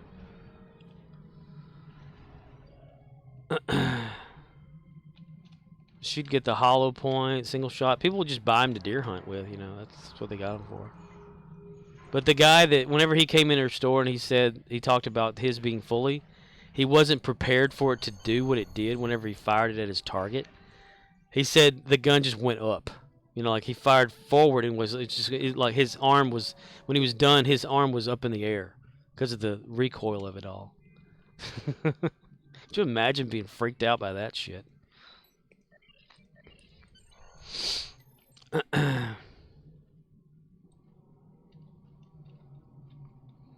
Boingy, boingy, boingy, boingy, boingy, boingy, boingy, boingy, boingy. Those were some pretty fun days, though. It's back during my Highlander thing that Murdoch I had going says, on. would have been funny if he kept shooting it till it faced him and he blew his face off. I'm sure that could have happened. Had a guy come in the store today, Dollar General, talking to somebody about, he said, you had to watch them scopes on those guns, because it's starting to get around deer hunting season, you know, or just hunting season in general for shit. And he said, I got a friend of mine, it hit him, he got a big old black eye. I'm like, yeah? Dude, I can remember when my dad was drunk shooting one of those damn things. It broke his nose, and it was like bolted over and everything, and he had to go get like his nose cracked and straightened back up and all sorts of shit. I'm thinking, yeah, how fun is that? Yay, you know. I don't care for hunting. I don't care for like shooting weapons. None of that.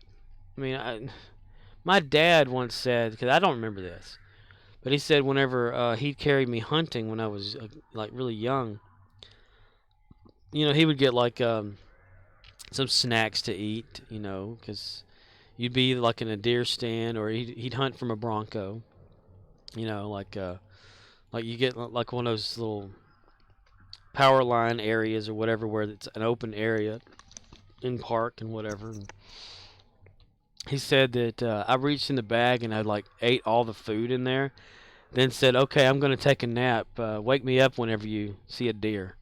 And that was my hunting experience as a child. I didn't really care for shit. They take me fishing. I would just Murdoch sit there. says, Alex Jones says he killed all the children at the Sandy Hi, Hook. are you on your feet all day? Hey, I'm working with you all day. I got a job. You don't need all day. Hey, I'm working with you all day. How you doing? Specialist. Hey, big guy. You're just $19.99. You don't need all these. Hey, how you doing? Hi, Billy Mason. Billy Mason. You're just $19.99. Here's how to do it. Are you on your feet all day? When you all day? We're just $19.99. Here's how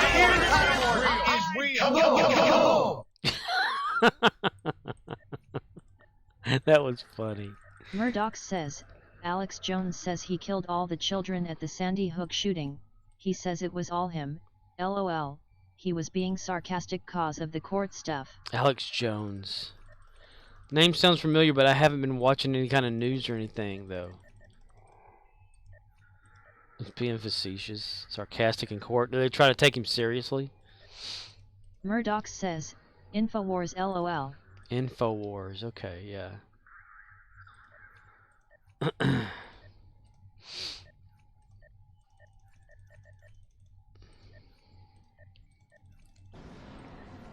Murdoch says, yeah, he was saying that the whole thing was staged.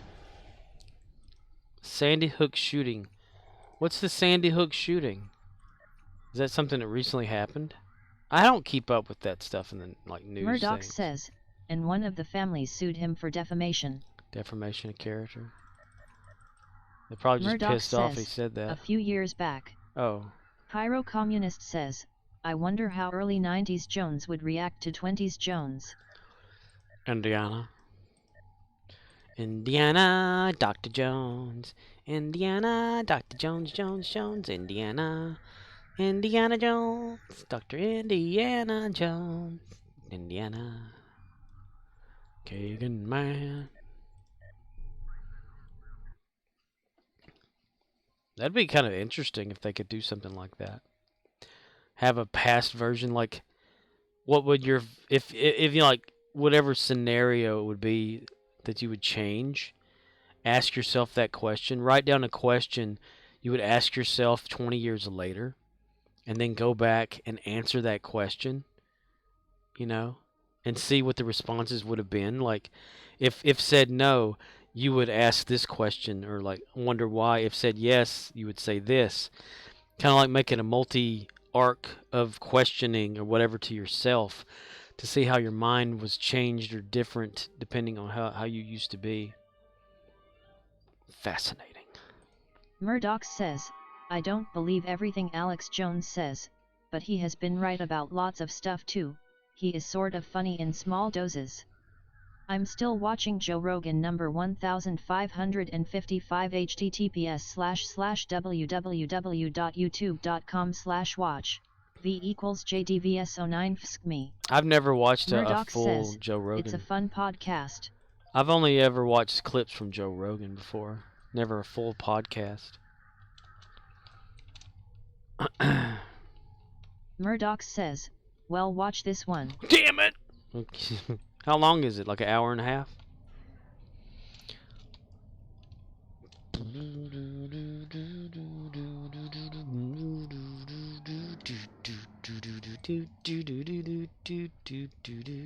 Murdoch says, yeah. I might if I have time.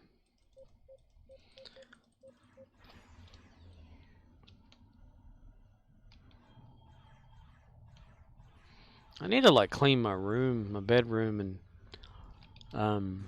vacuum and shit. Vacuum the shit off the floor. The feces is everywhere. Don't doubt it a bit though. Roach shit is still shit. There are no roaches though. You don't ever see roaches. I see like maybe one of the water American roaches, which are not the German roaches, you know. Maybe once a year. I mean, they're not even constant. You see more spiders than you do any damn thing in their house here. I don't even see mice anymore.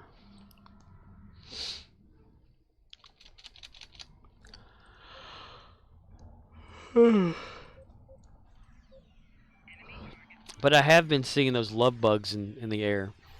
Since, Murdoch, since you're over there in San Antonio, did Joe ever have, like, a year of those little bugs that are connected and having sex in the air? They're like black with orange dots on their back. And they're always connected. There was like a swarm of those son of a bitches like years ago here. 'Cause they came up from Texas, I guess, whenever the wind like blew really hard or some shit. They were everywhere. I mean, they were just in the air. You look at them, they connected at the ass. I mean, they were in love. And then, like, just the other day, I saw a few of them. I'm thinking, oh, shit, here we go again. But I don't know if it's, like, some that have just Murdoch says, hatched. I used to see them as a kid in Houston. We had a White House and they were attracted to the color, but I've never seen one in San Antonio. So you know what I'm talking about, though. Yeah, they said something about like their body was so acidic. If they hit a car or a car hit them, that it would like take the paint off of it or some shit. I don't know if that was ever true. And they liked exhaust out of the back of a car or whatever. Okay, Moth. Damn. All right. Shit. All right, Moth. Damn shit. Fuck whore. But yeah, a swarm of those son of a bitches. I think they probably did come from the Houston area. People were trying to kill them with using like dishwashing liquid and water and shit like that. I mean, it was something else. Just we'd never seen that stuff before around here. And now there's like talk of mosquitoes that have numbers on their back, like genetic mosquitoes that have been unleashed by scientists to kill off the mosquito population, but they haven't. They've just been breeding more and more themselves. And one of them has been found to have the number 38 on the back of it.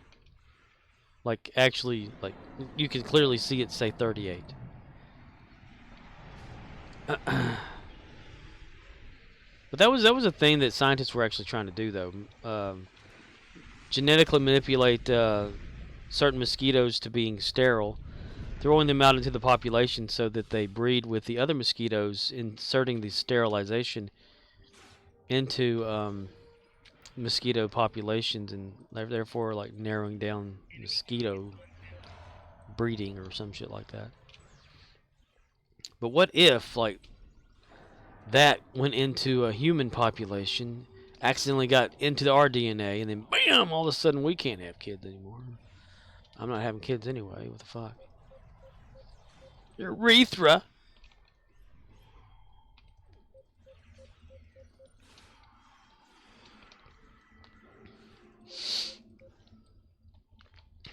I mean, all these talk about the COVID vaccines sterilizing people or whatever like that. That's kind of wild. Deformities and all sorts of shit. There's a stranger in my pants, fondling here that I can feel. There's a stranger in my pants. Somebody there taking advantage of me.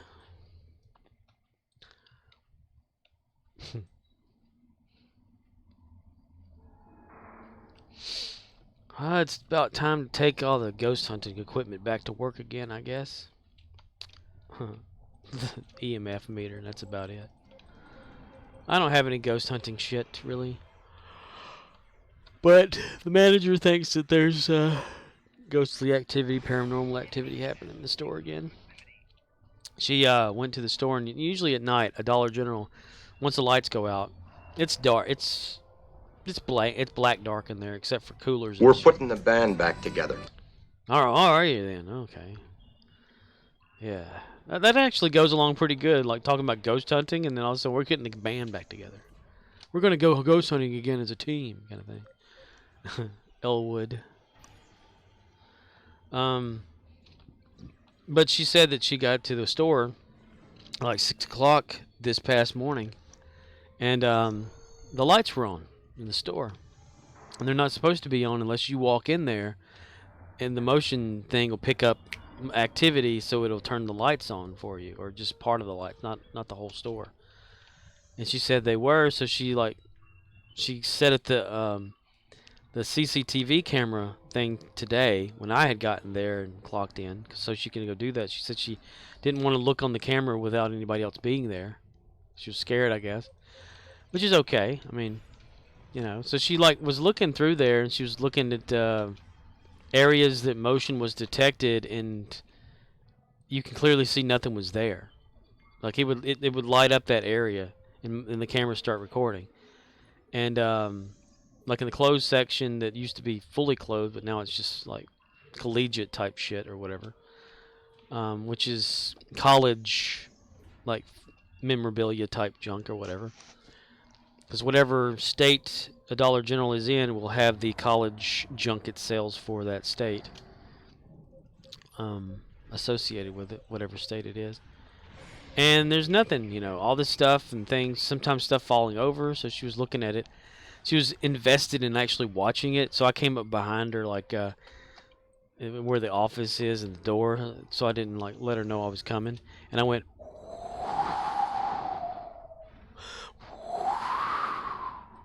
and she said, "Stop it!" It was so fun. But yeah, so it's October. She's getting rattled by like the store. So I'm like, okay, well, you know, maybe I need to take my EMF meter up there again and, you know, whatever. I looked in the electrical panel at work today, and one of the switches is off. I don't know what it goes to, though. I have to go research. Handle on the cooler door got broke today. Murdoch says, I dunno, I don't believe in ghosts. You don't believe in them? I don't believe in them either, but I believe stuff is out there. I believe, like, energies of the room can manifest things in our heads. And certain factors can cause things to happen. Murdoch says, I heard there is oxygen out there. There's oxygen out there. I believe, like, you can make it as real as you want to in your head. You know, like mini earthquakes or vibrations or something like that knocking something over.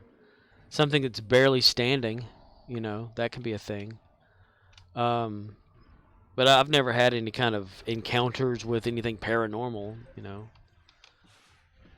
So I can't say that I believe ghosts are real. I'd like to think that something is real.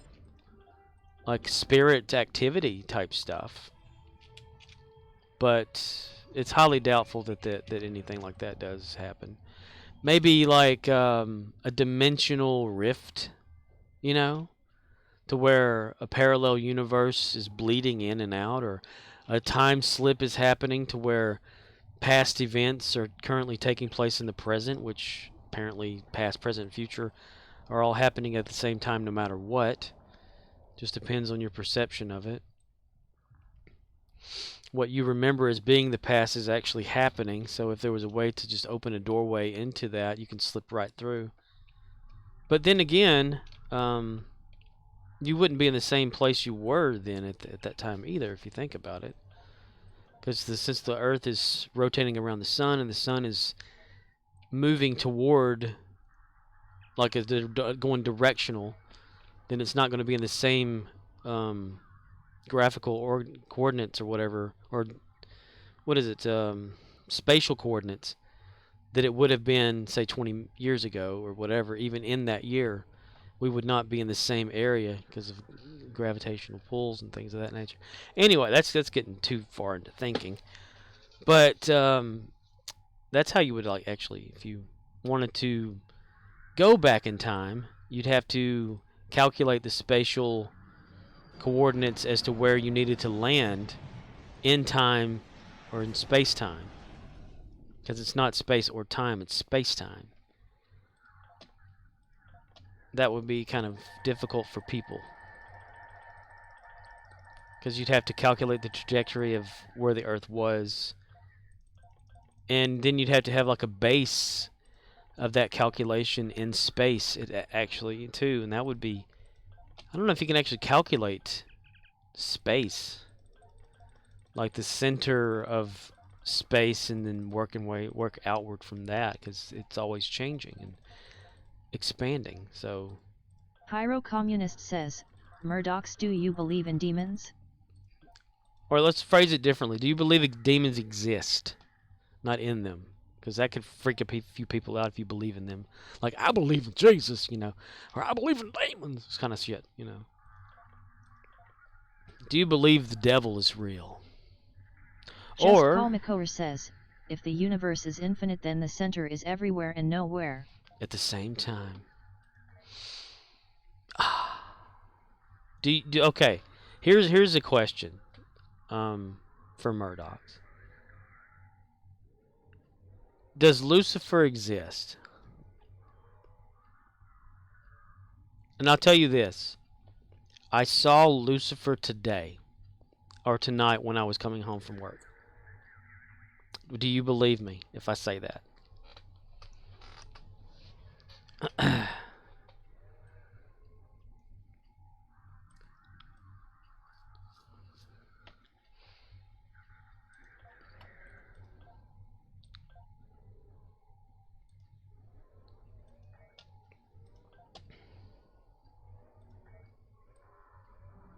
And I'll have a time limit on that because that could be like a question no one's going to have to answer or ask or whatever.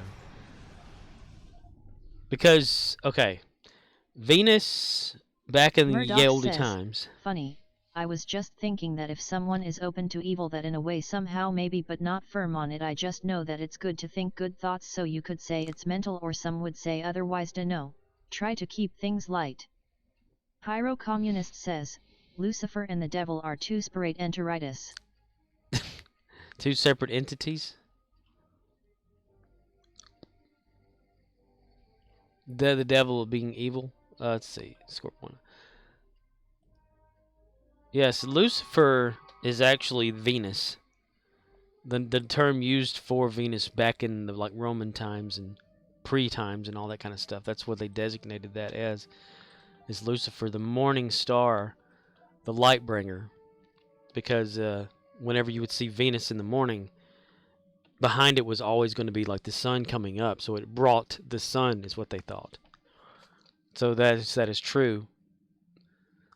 That Lucifer is not the per se devil, as everyone says, the devil. You know. And Murdoch says, if you let the darkness spiral out of control, maybe in a way they are possessed, or maybe they let their mind get the best of them. Either way, think good thoughts. well, depression can be a type of possession if you think about it that way. Tholian's Ground Adventure Zone gains salvage.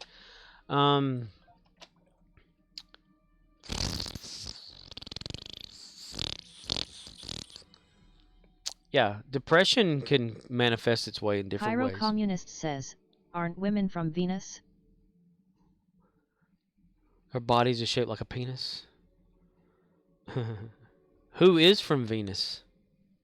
What species is from Venus? Russia has landed on Venus. Very briefly, though. There's pictures.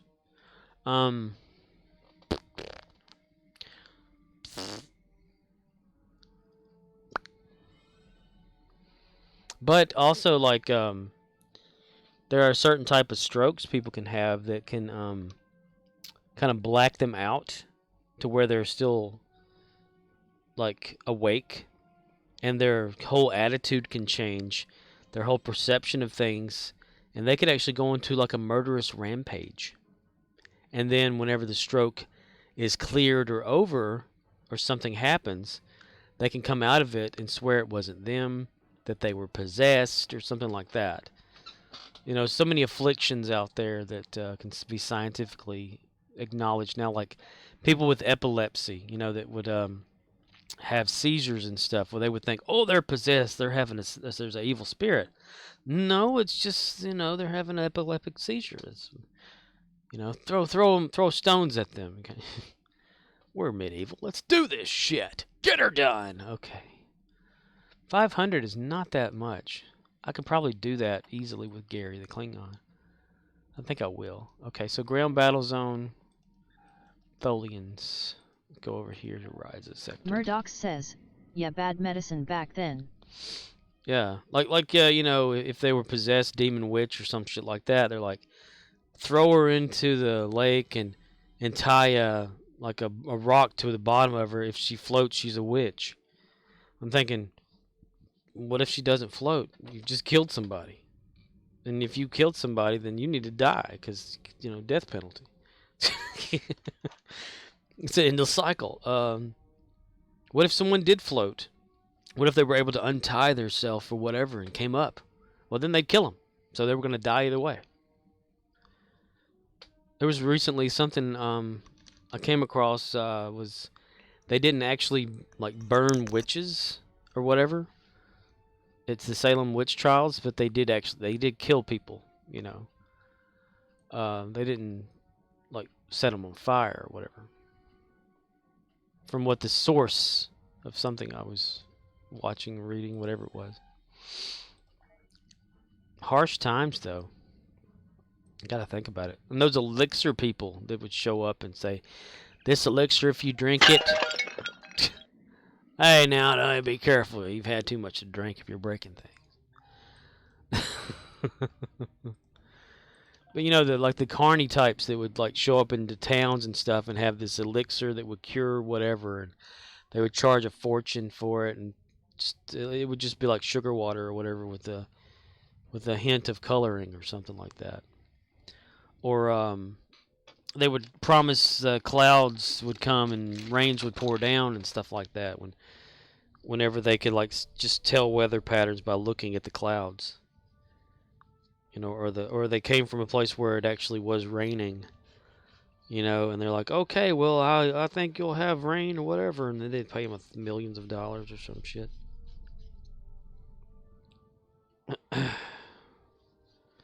Just take advantage of people that way back then. Now we have weather people, meteorologists that don't know what the hell. They just go, you may have a slight chance of rain in your area. You're like, yeah, may. Found the penis, found the penis, found the penis just now. Oh, I just now found a penis. Murdoch says, Florida got hit pretty hard. Purdy? Florida got hit hard? By what? Whoa, oh, rain. Okay. Yeah, they had like a hurricane, right? Murdoch says, and after all that crocs are moving into new areas. Murdoch says, alligators. Crocodile. TikTok goes to croc. Peter Pan is real, yo.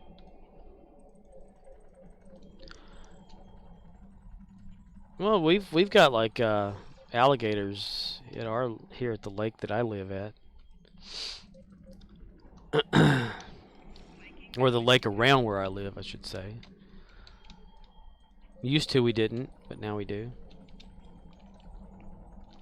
Murdoch says, good thing Florida has lots of guns against those hungry reptiles. Reptile.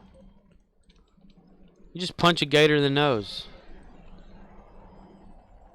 You can redirect their, as long as, and lay them upside down on their backs. They'll fall asleep. If you can do that. Just Call Makor says, people back in the day, way back when, who were possessed probably struggled with multiple personality disorder, and a lot of the personalities were probably devils since religion was a bigger thing. Yeah. Well, that's a lot of thing too about possessions and multiple personalities in a way, like deep down. Say if someone went to like church and they were highly religious, but it was like a sheltering life, so in their head subconsciously they were wanting to be more outgoing, wanting to say certain things that they normally would not say.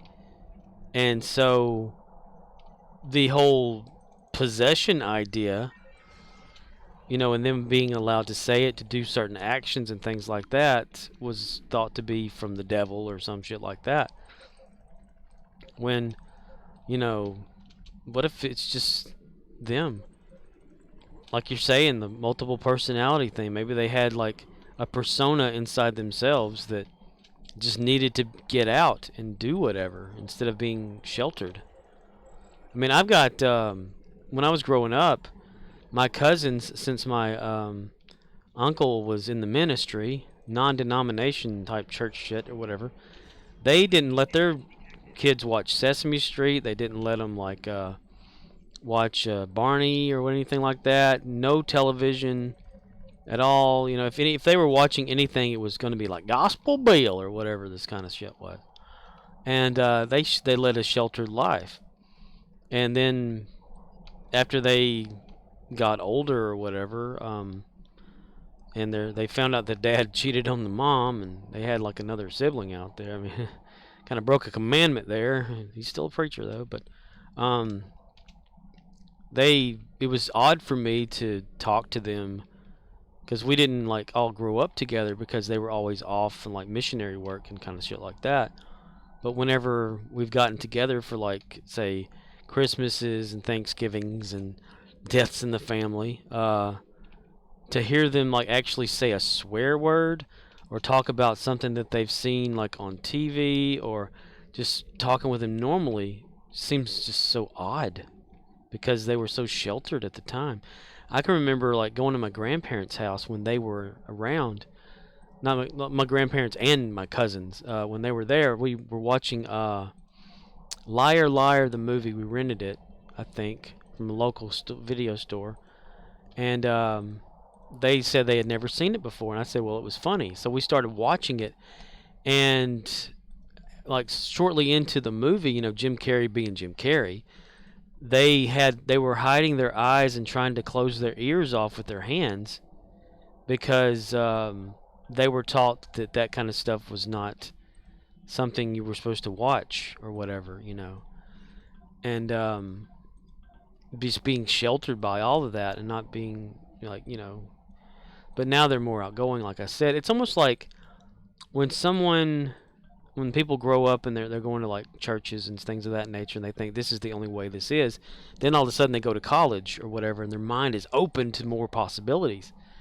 And it just amazes me that sometimes people could be so, like, sheltered in a way to where they don't have an open mind about things. Like, what if this is not the truth of what we've been told? What if it's just a version of something that only certain people have wanted us to know? And that's why I always have this problem, like, with the the Bible being taught a certain way or whatever. It's only certain stories they want you to know versus what may have actually happened or whatever. You know, it's like a dumbing down of society and then, like, threatening and all that kind of bullshit. But me, I never did really go to church. So I guess that's the bad thing. You know, I did not have that experience and sitting there and allowing love in from the Murdoch Lord. says, join the Church of Scorpuana. That's right. We all wear white robes and have SKS rifles every time. We all drink the same color Kool-Aid, too, when the time comes. You just wait till that comet comes around. We'll all go see the light. Yeah, we'll rent this estate somewhere. Murdoch says, okay, well, in that case you can just take over the KKK, LOL. Forrest Gump, yo. And that organization too, that needs to be gone. All of this stuff needs to be gone, and people need to have, like, a reset of their ways of thinking and stuff. Because, you know, open your mind more to the possibilities that everything's out there. Open your mind up to the alien idea. I mean, what if, you know, what if, like, all these planets that we have surrounding us used to be populated with life, and then Murdoch all of a sudden says, you just got to hit them in the head harder than they will see. Then they will see, yeah. They'll start seeing more stars and believing anything I say. But, like, you know, what if way back when, you know, Mars was populated by species, Venus had a species on it, some other little planets here and there that, you know, everyone lived in harmony kind of thing, but then devastation happened, and the last known planet that everyone can congregate says, together was Earth. Back when Venus had a penis. That's right. Well, you think, like, maybe that's why there's so much hate for, like, a racial type hate. Maybe way back then there was, like, this actual galactic war or whatever where races were against each other and they had to come together because they destroyed all their planets. And then bam, here we are, like, Earth is the only one, so everyone adapts to living on Earth and thinking they're the dominant species and then intermixing together. I just love making things go kablooey. They're just little ideas that open up, you know. Like, what if everybody's idea of everything was actually a part of the truth, but not the full truth? Like, say you have, what the hell you call somebody for? Why did he communicator? Why did he just use his communicator? I didn't even make that happen. But it just, you know, just the idea that if you had 3 people that each had a key, and they came together and opened a door with those keys to access the actual knowledge of everything that's really happened, the truth of everything, versus like this truth, or that truth, and you put them all together, taking out all the crap that people have loaded onto it, and then like how much of a change or a shock would that have to a society? You know, would people like... Murdoch says, man, yeah, then that's a lot of opening doors with all those keys, damn. Yeah. Well, it's like a branch of doors, right? You're presented with 3 doors. Each key you go in to that, there's 3 more doors, so it constantly is an ever-changing thing until you get to the end where you find the actual truth of something. Like it's almost like that the idea you tell the person next to you of an event of something that happened that's real brief, like say someone shut the 4th door, and then or you know, somebody shot this guy or whatever, and now he's dead. Then like maybe the 13th person that's telling this to the 14th person has Murdoch already says, added all this stuff someone together. shut the fuck up. Yeah. So the 13th person telling the 14th person the details would be skewed to a certain point to where it's not the original story anymore. And as it progresses throughout the centuries or something, it's gotten even worse. And that, in my opinion, is like how a lot of history is, even biblical history.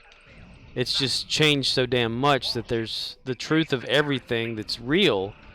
It's just the observation of a third party that's been translated over and over to the point where it's not the same thing anymore. You know. So who's to say what we're supposed to actually believe or not? So that's why I keep an open mind about everything. I keep an open mind about the aliens because that is actually documented, like in the past. I mean, there are like scrolls. I mean, the whole Book of Enoch type situation about that. You know, that's impossible. That's too far away. They can't actually do that to me. Lost Sea Scrolls or whatever, you know, that was kept out of the Bible on purpose. This stuff like that. You know, aliens in the Bible, like maybe they're not just Murdoch aliens. says, yeah, you can see the alien Bodus at the Smithsonian ever since that mothership crashed. But it's just like, how do we know, like, in history what is correct? I mean, they've talked about like how the Egyptians built the pyramids, that they weren't, nobody was a slave, people actually got paid for that. But what if the dynasty of the Egyptian didn't build the pyramid? You know, there's speculation that someone else did centuries earlier than the Egyptians, and the Egyptians just kind of added on to it. You know, it was kind of like already built up to a certain point. I mean, there's been so many things come out about the pyramids that's very fascinating over the, you know, past 20, 30 years.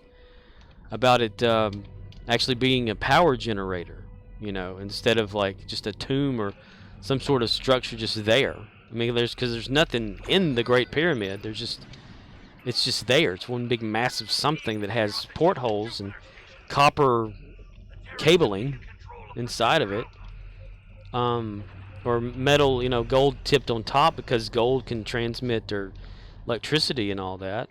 Then at the bottom of it, you've got the ability for it to actually resonate and create electricity.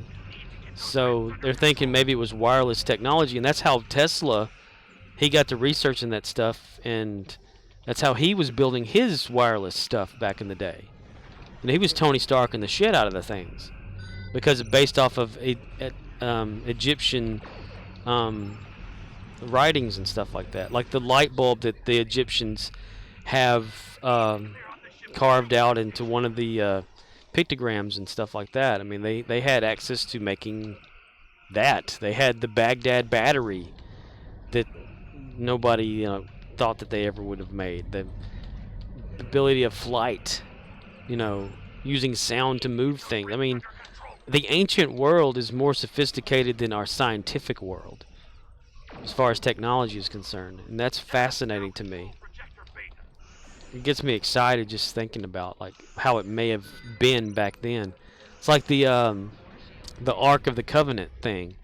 Well, inside one of the pyramids or whatever is this like area to which the base of it matches the exact like shape that one of those can be in, and they're thinking that the way that one of those was made was actually to be like a type of power harnesser to like generate power, electricity, electrical charge, the way that it was constructed, and that's why it was like hurting people and causing like almost like a radiation type effect, because it actually was meant to be put into a pyramid to be like a capacitor, you know, to store energy.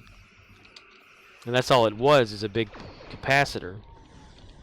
And to have that kind of knowledge back then versus how far we haven't come as a society now. We may think that we're advanced more than the past, you know, of humanity or the Earth population, but we're not. We can like think we are and shit, but Murdoch says, I like that new show on ancient robots. Just crazy that they found actual robots in a temple underground. I guess aliens left them there. They may have, yeah. Projector Alpha is back under our control. Well, there have been actual mechanical devices found. Keep taking control of Projector Beta. Murdoch says, haha, believable, hey. Projector Alpha. Yeah, unbelievable. But they were sophisticated. They would have doorways created that had no lever. They'd walk through them and the doors would close automatically, open automatically, without any kind of motion sensing, and now we have motion sensors that do that. You know, a door that could be like several tons would just close so easily, made out of stone. There's a lot more to the ancient world than we think there is. And it fascinates me. I don't know.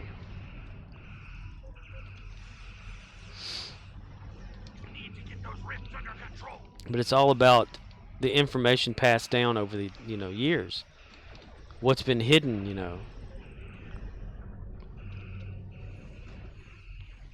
I mean, there's talk of like under the Sphinx, you know, this big library of knowledge of humanity or whatever that Murdoch says, they won't allow you anybody to should see. become an archaeologist.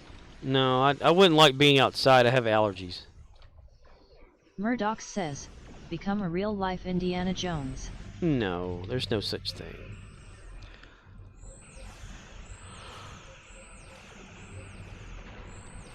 Murdoch says, allergies can get you inside too. Yeah.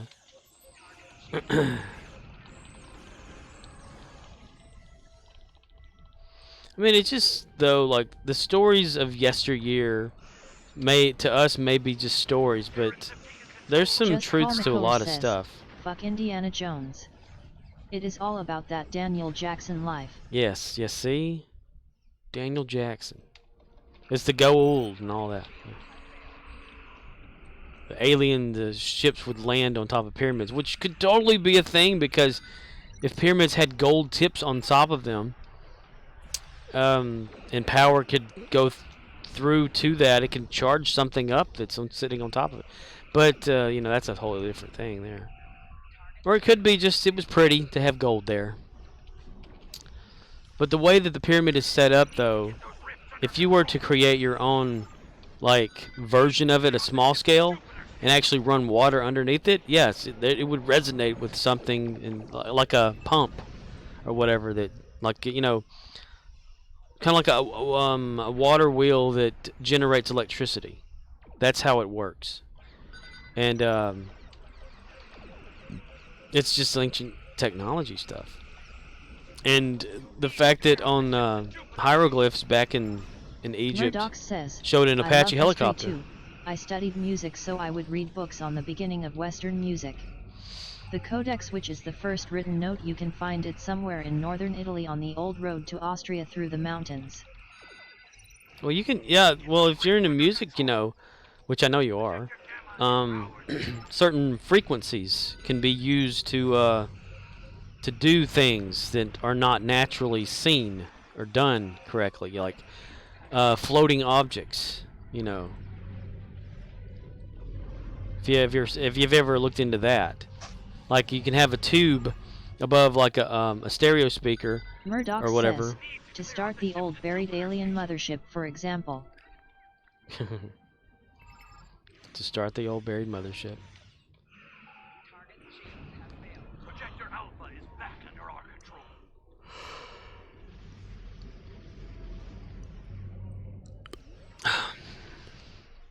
I'm more into believing that the aliens do exist, that they are here. Aerial phenomenon from them is true. I think they've always been here, even longer than we probably have as a Homo sapiens. You know, that we only think that we're controlling the planet or whatever bullshit, or the top of the food chain, but it's a shared effort, you know. Hollow Earth can be real.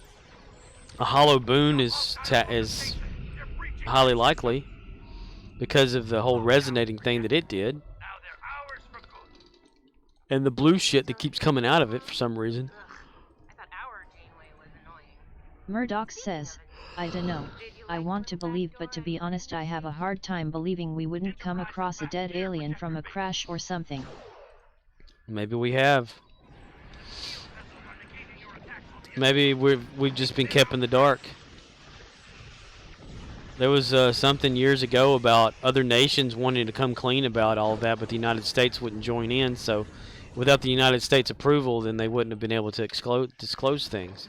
But it's been a slow progress, though. I mean, you know, within Murdoch the past says, year... It would be a person that would find it, not a government at first. Well, yeah, a person would find it, report it, government comes in to clean it up and to change the story. That's how it would always kind of be. I mean, they've had, like, organizations dedicated to covering up truths of certain things. There's the stories of pictures that people would take. Says, but that person would show everyone first. They would, yes. But would everyone remember? Murdoch says, no men in black back then. Well, there's cave depictions Just of certain Paul McClure things. says, that theory falls apart when you have people have Edward Snowden. Murdoch says, to erase memories.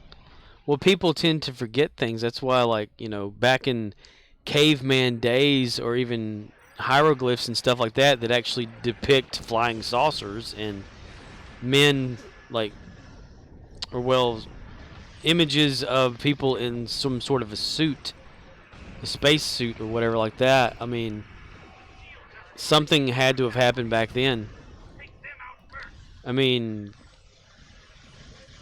going back to that Book of Enoch thing, the way he describes this chariot of the gods type thing, to where it sounds just like what we would refer to as a spaceship. And maybe it's all been there. We're just behind the shroud, the veil and everything. And we're not meant to see it yet because we couldn't handle what we see.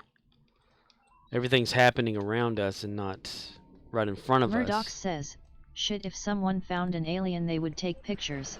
We all want to believe, but the truth is we are all alone in the vacuum of space. All alone, just spinning around on this fucking rock, around and around we go. Well, they've found like actual fossilized, what is it, like little organisms or something like that, you know, like 1-celled, 2-celled, whatever, organisms on Mars, you know, fossilized to where, because Mars used to actually have water, used to have an atmosphere. They found that it used to be just like Earth back in the day. And who's to say there weren't civilizations Murdoch says, yeah, that moved from Mars to here? I mean, there's stories of like people regressing and remembering a time when when they were an alien on Mars and then reincarnated to here. There's a Russian kid from back in like the 90s or whatever like that was talking about that shit, and he talked about the Sphinx having like answers to questions, because underneath the Sphinx there's like a, he said there was a hatch located at a certain place that no one's seen yet. You have to just remove like a boulder out, or like a part of the Sphinx out of the way to access this hatch. And inside of that would be like the lost like books of civilization type shit or whatever like that. And the guy who's in charge of keeping the Sphinx under wraps where he doesn't allow people in there actually found the hatch that this kid talked about. And he went in, but he would not let anyone else in there. Like he kind of like keeps it guarded and sealed up or some shit like that. Or whatever he may have found, because there was always like talk in the Egyptian lore about how there's like this huge room of like the knowledge of everything, you know, kind of thing that was stored away. And we can't, you know, no one allows us that access, like the library of humanity kind of thing. And that the Vatican like took hold of a lot of that too, and they have that says, like in the or catacombs. the fact that many years ago we were a different civilization and we had AI that tried to kill us. We built the moon around a dying star and stored our technology inside. When the AI comes back, the moon will fall on us, but we will have to get one of the old space shuttles to go inside the moon and find our origins to save Earth. Pretty good movie, LOL. Yeah, that was a pretty good movie actually. I did like that. I like that. That was pretty awesome. I don't know, the moon. I mean, they shot a friggin' something at the moon. What was it? And then whenever they did, it rang out as if it were hollow. And that's only when something's hollow that it does the resonating thing. Who's to say like how many civilizations there have actually been on this planet? I mean, our civilization as we know it now, maybe in a million, billion years, there'll be a different one. You know, and we'll be a relic of the past, and someone will dig up like a fossil of one of us and say, what was that? Murdoch says, you know? They find out it's actually made of cheese. Damn, just think. Made in China. Okay, we're going to go to Fleet Starbase. But that's the thing, like, we can all speculate, like, how the, like, future, you know, Pyro Communist everything says, is. I had a weird dream last night. I love weird dreams. Tell me about it. Weird dreams are awesome. Was it people with bat wings in their Pyro head flying Communist around? says, I dreamed I could teleport using the vibrations of a guitar. Sounds totally doable. We all vibrate at a certain frequency anyway. Hell, you vibrate hard enough, you can probably pass it to a different dimension, different parallel world. Be careful. Maybe you're seeing the Murdoch future. says, were you fucking a girl and her parts came apart? You were holding her arm as it came loose. Holding your arm. You're making me think of that Martian movie with Christopher Lloyd. I'm falling apart, and his body falls apart. Let's see, Doc with that thing. But I think there's like. Elmo, want to ask you a question. Would you like to drop acid with Elmo? Yes, Elmo, I would, thank you. I don't know what that would be like. I'm not into drugs and shit. I think we probably find out more about the answers to life when we die, pretty much. Like that would be the moment where you learn everything. Or if reincarnation exists, I mean, you kind of dump all your memories at the end and then get blasted into somebody else's head with like just a factory reset. Wouldn't that suck ass? Okay, I need to go forward. Got to kick a triple.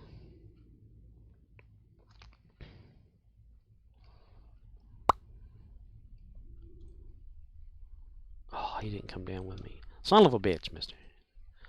Son of a bitch. I don't know, I just like to keep my mind open to things. Son of a bitch! Bullshit.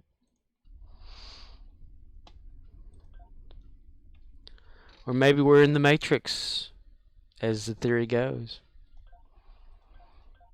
It's not a theory. They can actually be kind of proven in a way. It's kind of freaky if you look into that proof. 2 hours and 13 minutes for that. Getting on down now. Getting on down now. Yeah, we're getting down now. Yeah, you don't want to put your kid up there. No, you don't. Tactical and security. 77 and 77. Commission duty officers. Just click that again. Okay, there we go. Tactical duty. Get 50 of them. 50 of them again. Because I forgot exactly how many again I needed. Because I'm that stupid. Let's go nuts and just do it. Do it to it. It's like the double slit experiment. If you ever look into that shit, that'll freak you out. Make you believe in a simulated reality. Or make you swing more toward believing. Like the 13th Floor or whatever that movie was. That was freaky.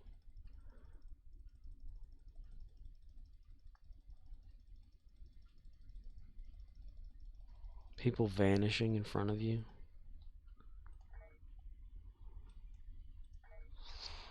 I'd like to believe there's more than this. Because if this is all that there is, what's the point of anything? That's why I'm always looking forward to like shit that whenever they had the whole thing about the Pentagon was going to like get a report, you know, about UFOs or UAPs. Or no, wait. Is it UAP? Aerial phenomena? Yeah, UAP. That they've reclassified it as that. And we got a dumbed down version. Apparently there's two versions of the report. There's the public version and then there's the one that's not. So yeah, we got the public version that says that they're aware that things are going on in our airspace that needs to be taken seriously or something like that, because there's definitely something going on, but they don't know what it is. They're like, oh yeah, bullshit. Oh,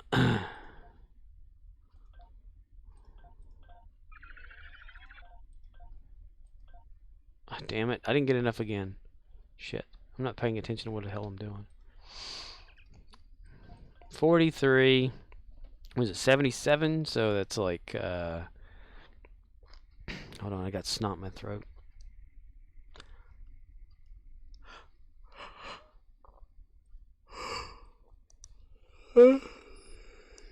Shit. I think 24.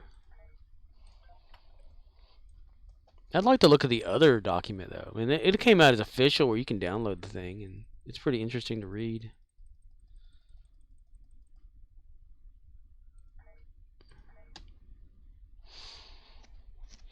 I mean, you may not, you know, people may not believe in, say, remote viewing, or they may not believe in UFOs and aliens and all this kind of stuff, but the CIA does. It believes in a lot of shit because it's documented and you can read that. You can go to their website. But who's to say that what they say is true or real is something they don't fabricate to make you think it's real? You know. Because they're trying to pull the cover over your eyes type situation. Oh, damn it. Did I not get enough again? I thought I did. Shit. I gotta get 10 more. Okay. Murdoch says, or Sandy Hook was really a hoax. Sandy Hook was a hoax. Well, if the government's involved, they always say like, or a few people around in the areas and stuff will always talk about conspiracies of, you know, if the public is becoming too aware of something, they'll throw something at the public to, you know, throw them off the Murdoch clues says, and shit. Probably not though. Alex probably messed that one up. He messed it up. You know, like Bill Clinton doing whatever or something, and all of a sudden Monica Lewinsky, you know, something Murdoch like that. says, but yet I agree that the government does some crazy shit. Yeah, like they like if something's about to happen and they don't want the public to know, they'll throw a wrench in there, you know, and they'll say, okay, well this here, you know, let's distract them and use this as something that they can go after, you know, and kind of hide that that whole thing there. Common Science or Medical 17.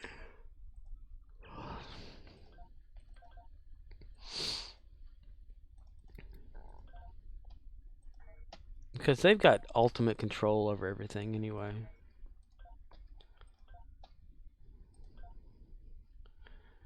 Edward was snowed in the day that he found out.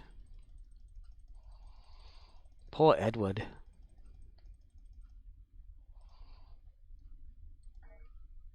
Treason.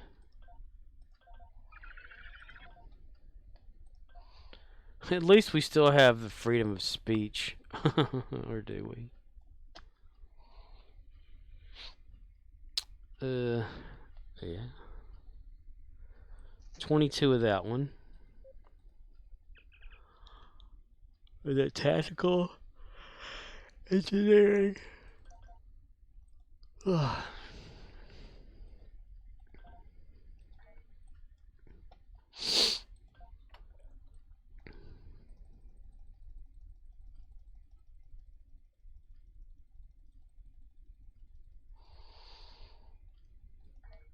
Dun, dun, dun, dun, dun, dun.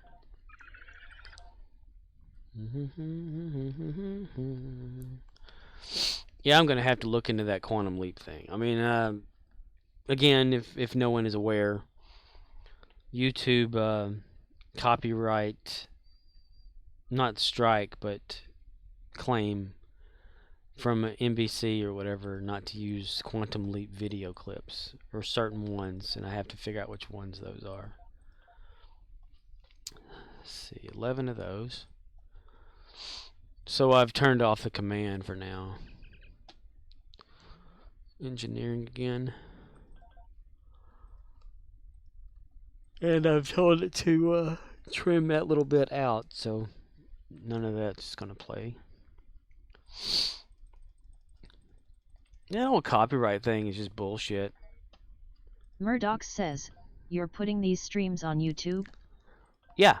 I export them to YouTube every night as a storage thing, so I don't have to download them or anything like that, because I don't want them, like, disappearing out in the world.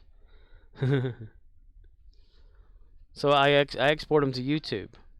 And, like, maybe one person will watch it, which is YouTube. I mean, they're just sitting there. They're not doing anything.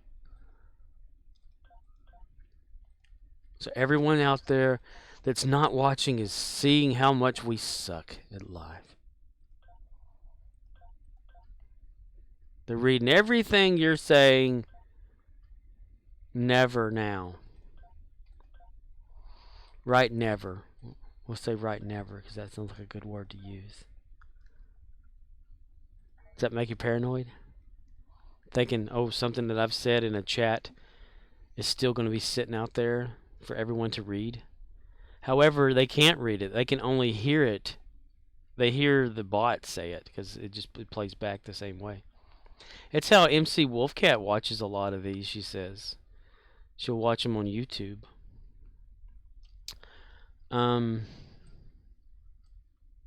Just Call Makor says, that is right. All of YouTube knows that Inverted Paradox is a twat. God. You need to just give that a rest, dude. That's just, you know, dude. Even though I find it interesting, it's still, there's no reason. It's not Guyver all over again. Come on, man. We're not better than this.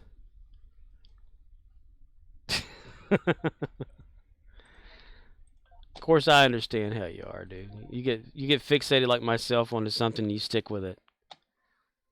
That's right. Especially when someone messages you and constantly about certain things, I guess, and then, you know, says things or whatever like that, it triggers you in a way to where you're always going to. Just Call You know. McCower says, the dude med me and hoped I would die. Well, Just Call McCower says, he can go to hell for all I care. yeah. Well, that, I've had several people tell me to die. I mean, Guyver being one of them. A few truck drivers on YouTube. Real life.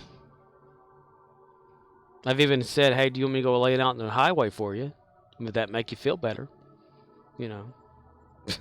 You should see the look on their faces when I say that. But did he mean it, or was it just out of some sort of spite? I never take anything too seriously unless it's a repetitive thing that happens.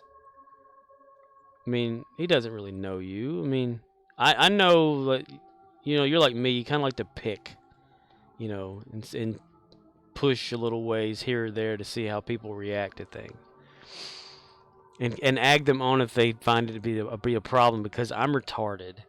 And that's just something that I do. If someone... What the hell is that? Chronoton mine launcher? I don't want that shit. Salvage that son of a bitch.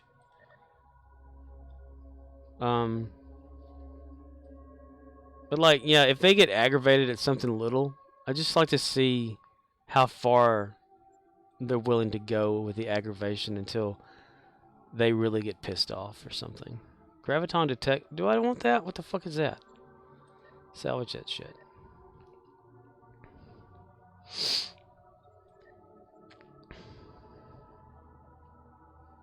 Let's see if we can pick something else up. Well, who's to say Inverted Paradox probably is still watching the stream? I mean, you can watch it without being logged in. Hell, you could log in as a different name, and have a different account and be in there and maybe even like talking to everybody and pretending to be somebody different, or not even acknowledging, that could be a thing. And I wouldn't do that. I don't have the care and time to create a different account, but some people might, just to say, like, if they think you're harassing them about something, well, they'll just change their name or create a new account and pretend not to know you.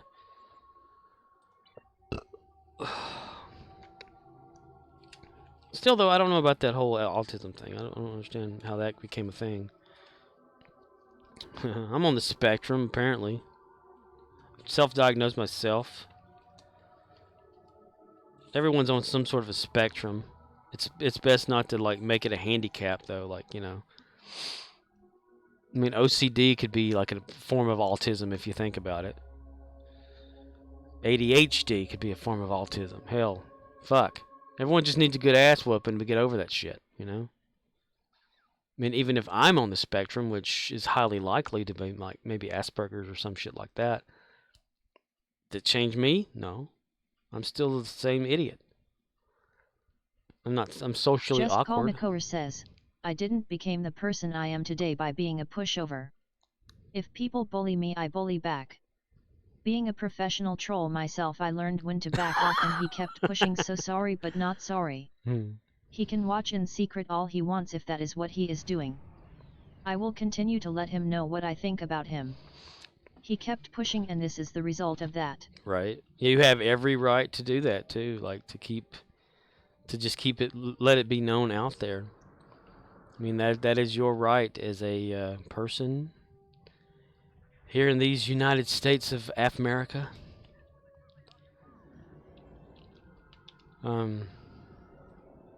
Resistance is futile. Yeah. See, me, I'd be a dweller. Like, I would dwell on shit too much.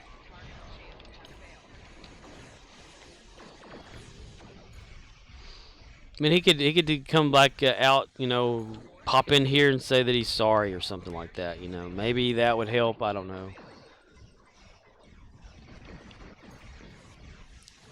I mean, of the circumstances, I can understand, like, the frustration you have toward him and him, like, constantly maybe picking and each person picking a scab, and that wound continuing to fester, in a way, by flooding the channel with sounds and stuff like that. When a person is aggravated, can push a situation into a certain direction where, you know. Oh, damn it, I clicked pass. I should not click pass. Okay, fuck. Okay. I'm going to click need on everything. Need. But, the whole, like, constantly, I guess it's a form of, like, a harassment type where someone constantly keeps calling for you, and wanting to, like, inch their way into like an argument or something like that, but yeah. I've learned to ignore it.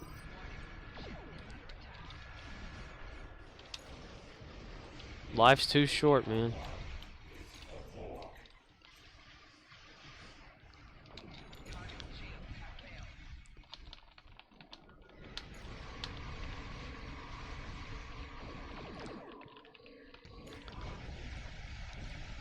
I mean, even me, I don't have any, like, ill will toward the one person that told me not to ever mention them on here again. But I would like for them to it'd be nice for them to admit that a lie had occurred, and then their obsessiveness of something like that, admit fault, to cleanse oneself type situation. I mean, I'm full of faults, I'll tell you right now. What are you Borg of? Just Call Makover says, the sound spamming isn't what pissed me off so much. It didn't help, but it isn't why he is on my shit list. It was the reaction of me suggesting you add a cooldown. I mean, hell. You uploaded a dildo to my YouTube channel. Not like I am holding a grudge over it. Maybe eventually I'll let the paradox thing go. Just not today. Probably not tomorrow. You remember that. And dude, that was so funny though. I still to this day. But YouTube doesn't even allow that anymore. Like the whole phone upload number thing. That was it was Jason Voorhees. A clip from Friday the 13th. What is it? Jason Takes Manhattan, when the hatch opens up and you see Jason's penis. Yeah, I had problems, and I so apologize for all of that. I mean, the dog had just died, and it just drove me nuts. Yeah, I was a prick, a dick, a dumbass, a fuck. Piece of shit. I'm still a piece of shit. Yeah. But here we are.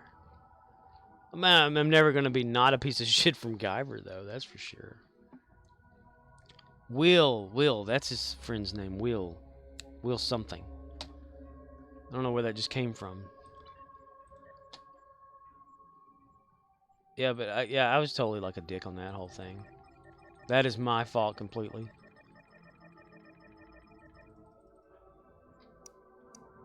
Did we get anything from that? No. Betraying cluster.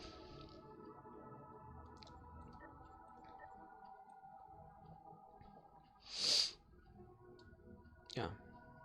It's when, like, someone is actually, I guess, deceitful. Like that other one. About, like, the age in which they were, which I proved was incorrect. By, like, researching on the internet. They'd have to have been 3 years old to make that post, and I highly doubt they were that knowledgeable of it.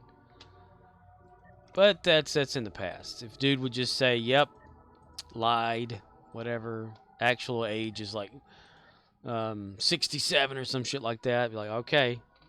But yeah, I do think that person has mental problems. Which is okay. Everyone does have mental problems and other issues. What does the exchange look any different these days? Nope, I still have nothing there to buy for exchange. A dildo. Yeah. That was a dick move. Literally. Ah. Dildo. That gets me giggling every time now. Yeah. If no one's aware, and no one really cares, I was a dick. Yes. I totally ruined, at the time it was a good friendship, with Core doing that. In my eyes, it was. I ruined it. Because of my impatience with something, and then our dog had died, and that put me into like an emotional wreck because of the way the dog was to us, and it just sent me flying. We were playing Portal 2, I remember that, and I couldn't concentrate on what I was trying to do, and I started just giggling and laughing and went nuts. And at the time we were sharing, I was uploading to his YouTube. We were playing Minecraft, like back and forth. We'd be uploading stuff, our little adventures, and it was always painful for me to upload because it took so damn long. And I got demanding and went apeshit nuts, crazy.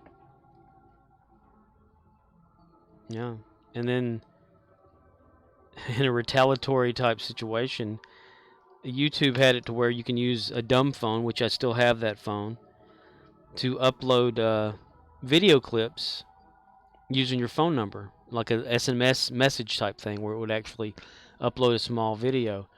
And I kept sending, like, I would make these little tiny video clips and upload them still, even though I did not have access anymore to uploading straight to the page. I would upload through my phone these little things, and one of them was Jason Voorhees with his penis sticking out.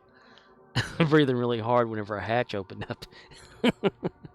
And I was like, oh shit, you know, like that. And that was it for a while. I mean, I was totally an asshole. I was so highly depressed. Still kind of am all the time, but... Oh, a colonist.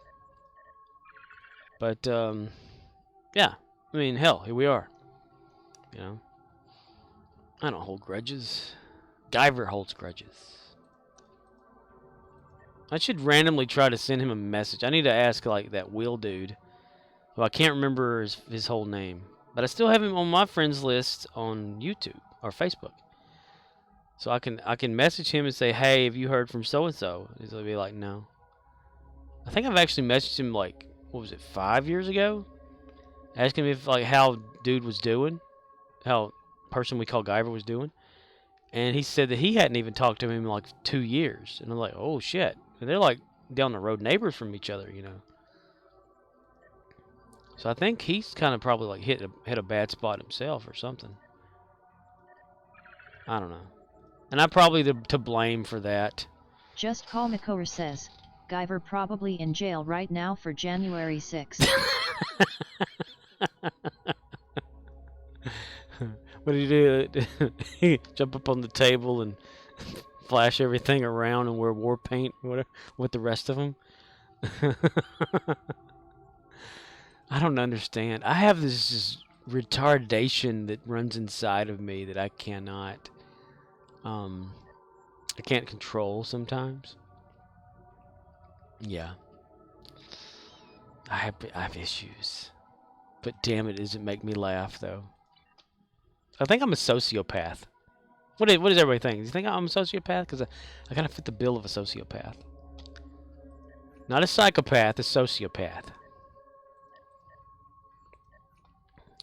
If you look up the symptoms of a sociopath, hearing anything that I've talked about myself, do I fit the bill of being a sociopath? Because I've always wondered, like, you know, because they can... says, I was thinking psycho bitch. A psycho bitch? Yeah, probably.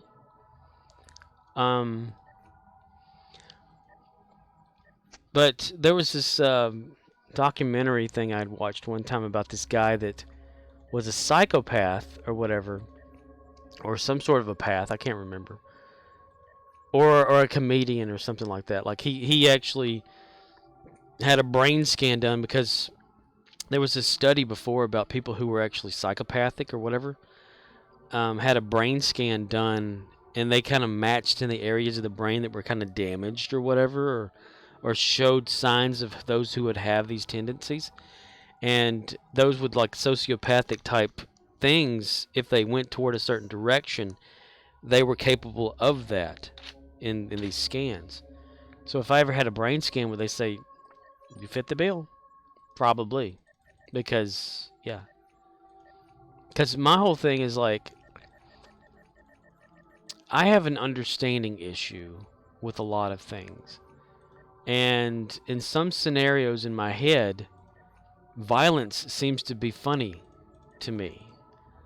When people harm themselves seems funny to me. Like a dude that worked with us at Dollar General, he kept having a series of bad luck, and every time he would, I would find it amazing. I'd get like an adrenaline rush off of it. And is that sociopathic behavior? To wish that someone would hurt themselves for your amusement type situation?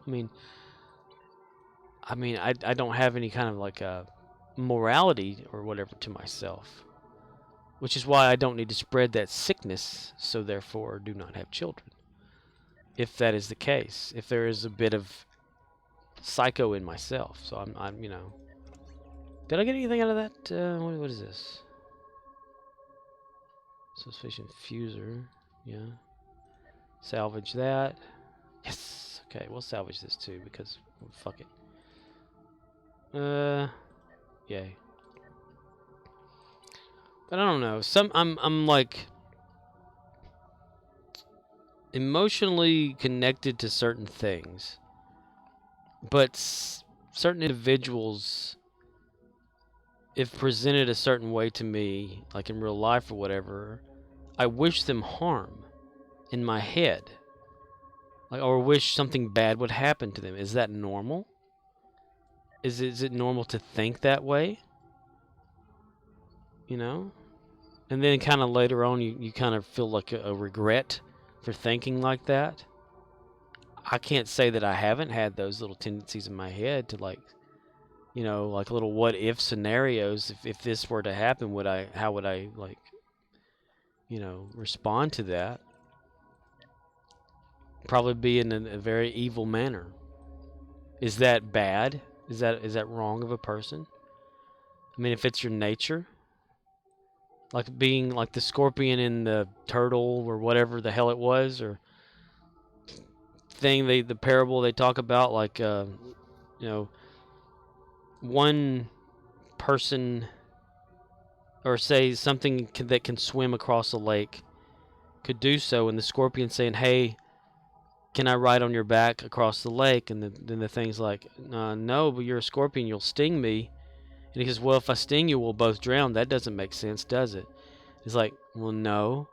Well, can I ride on your back? And he's like, as long as you don't sting me. He says, I'm not going to sting you, I promise. So as soon as they get halfway there, the scorpion stings the thing. And he says, why did you do that? Now we're both going to die. He says, well, that's just my nature. That's kind of how I look at myself. It's just in my nature. I can't control it. I can hold back, like, my inner self up to a certain point, but once it's unleashed, it's like, I don't know what's going to happen. And that kind of frightens me sometimes. And sometimes it makes me joyful. Because a lot of times that other backseat passenger, he makes me laugh a lot. And I think it's because when I was a Murdoch kid... says, unleash the beast. Unleash the beast. When I was a kid, or well, when my mom was pregnant with me, she went to see a Sioux Indian guy or whatever, Sioux thing. You know, it's like a psychic Indian guy or whatever it was. It's supposed to be able to predict, like, or see the futures or something like that. And he told her that she would have, like, 2 kids, a son and a daughter, which happened. Predicted a lot of stuff like where she lived and all that kind of crap. Well, people told her after that you don't do that when you're pregnant because it can let evil in. Murdoch says, so yeah, you're just like the guy in Silence of the Lambs. Buffalo Bill, except I don't wear women's skin. I don't know. I don't kill women and use their skin as shirts and stuff. Pretty much, I guess. I don't know. But they would always say that lets evil in or whatever, kind of like one of those, like a monkey riding your back, evil that whispers in your ear to give Murdoch you these bad says, ideas. Den Schmerz anderer Geniusen. Sure, yeah, whatever that means. Murdoch says, enjoying others' pain. And then like there was this like dead body / funeral done and kept Murdoch inside of a says, house. Schadenfreude. Sure, sounds like a German name. And this casket or whatever was left inside the house, Murdoch and she says, viewed it while for pregnant. taking pleasure in the pain of others, and English has no comparable word. And someone said you shouldn't look at that while you're pregnant because it can mark the baby.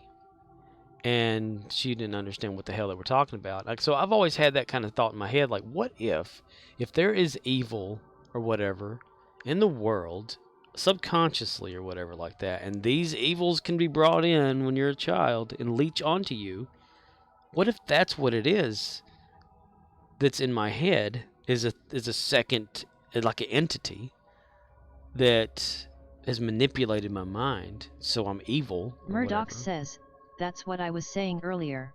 Yeah. So maybe that's what's going on.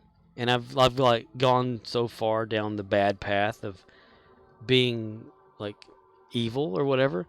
I mean, I've had it like whenever I worked at the other Dollar General, and the manager there, we were all happy-go-lucky and talking all the time about just positive stuff or whatever. And she had once told me that I was demented because there was someone had got some chewing tobacco or whatever and spit it on the shelf. And I said, don't you just wish that you could have it so that the person who spit that on the shelf would have their mouth sewn shut to the point where they could not breathe out of it and have to endure that spit in their mouth until they swallowed it and then vomit on their own vomit, vomit inside their mouth to where they can't have it come out, then choke on that vomit and die. Is that something that we would want to happen to this person? Because that would be so fascinating to watch. And she said, you're demented. And it's like her eyes opened up. She saw like who I was for the first time, kind of thing. And I was like, and that's just my view on it. When I see something like that and someone doing something, ultimate torture, is that wrong? That's me. That's what I see in my head, and that makes me smile. If that were to, or if someone like a customer comes in and they're rude for no reason to me at work, and then they leave out, I'm like, I'd really like to slash the back of your legs right now and just watch you dangle and crawl to your death, kind of thing. And then just in my head, I see that, Or whenever someone leaves, like I'm like, gee, I wish you'd hit a tree on your way home. If that's the way they are, or if they're like a certain way to me, that's just how I am. I can't undo that. It's just my nature to be that way. I'll help people however I can. I have remorse for those who have lost people or sick or whatever like that. But whenever they're like an asshole, and that's how they always are. Not to say. Says, I don't know. Maybe there is some truth in you are what you eat, but mentally, we all fall prey to stuff. But in the end, we try to make better decisions. There have been times in my life I was prepared to get revenge. I was done wrong and took pleasure in thinking of how I would get revenge, but friends told me to be a better person, so I did just that. Yeah, you had people to talk you down. What if you didn't have anybody? You were just alone. And you were just in your own mind. And you just willfully thought bad things for someone else. And then later on, something just happens. And so you think, well, what if I'm the one that caused this because of the negativity that I thought toward said person? I mean, I've had that thought in my head, kind of thing. Like, you know, it's like I don't want to die. I'm not suicidal, but I am depressed all the damn time. But I play with that depression to make others laugh, like in real life and all that kind of stuff. You know, I'll just to get a good laugh out of people, I guess. I don't know. At my own. Bow down before the almighty bunghole. Kuabasanda labaratoya. Masbaliparo, no! I am Cornholio. I need TV for my bunghole. Put your hands behind your back. Are you threatening me? Stop resisting. Throw the book at him, Thirth. Take him to jail. He's a weirdo and no one likes him anyway. You must release the almighty bunghole. You will not hurt the mighty bunghole. I will resist. I will resist. Stay Don't with hurt me. his hands. Stop spitting. You must release me now. No biting. You will not restrain the almighty bunghole. What an introduction. Hello, Sam. I like the part one there where he says, "Stop resisting." It sounds like something an officer would say to somebody laying on the ground getting the hell beat out of them. You know? Samu Wraith says, high score. Hi, I'm about to shut her down. How you? Samu Wraith says, me it's the yells, haha. The yells. I like the far offness of it too. Like, if you ever watch the episode, it's like it shows the cafeteria. That's the scene whenever the most of it's happening. And Beavis is like walking down the hallway on the other side of the doors of the cafeteria, and he slams the doors wide open. And that's when he says, "I'm the Great Cornholio." And then he gets tackled, and then Butthead kind of like pops in behind him, like, you know, from far off through the doors. And that's when he says, you know, he needs to be arrested, taken to jail and all. Yeah. Anyway, I've been talking about stuff. It'll probably get forgotten. That's why I don't get close. I don't get close to people, because what if I snap? You know? Not saying that it'll ever happen. I'll go down easy, because I can't physically hurt anyone. I can't see me doing that. But the thought in my head of something happening, it just makes me happy. I guess I have a dark passenger like Dexter, except mine doesn't kill. It just indulges on the... What's that? Oh, we can make that go up and down? Really? Dude, I didn't know that was there. This little arrow here. I didn't know that was a thing. Anyway, let's see how long I've been doing this.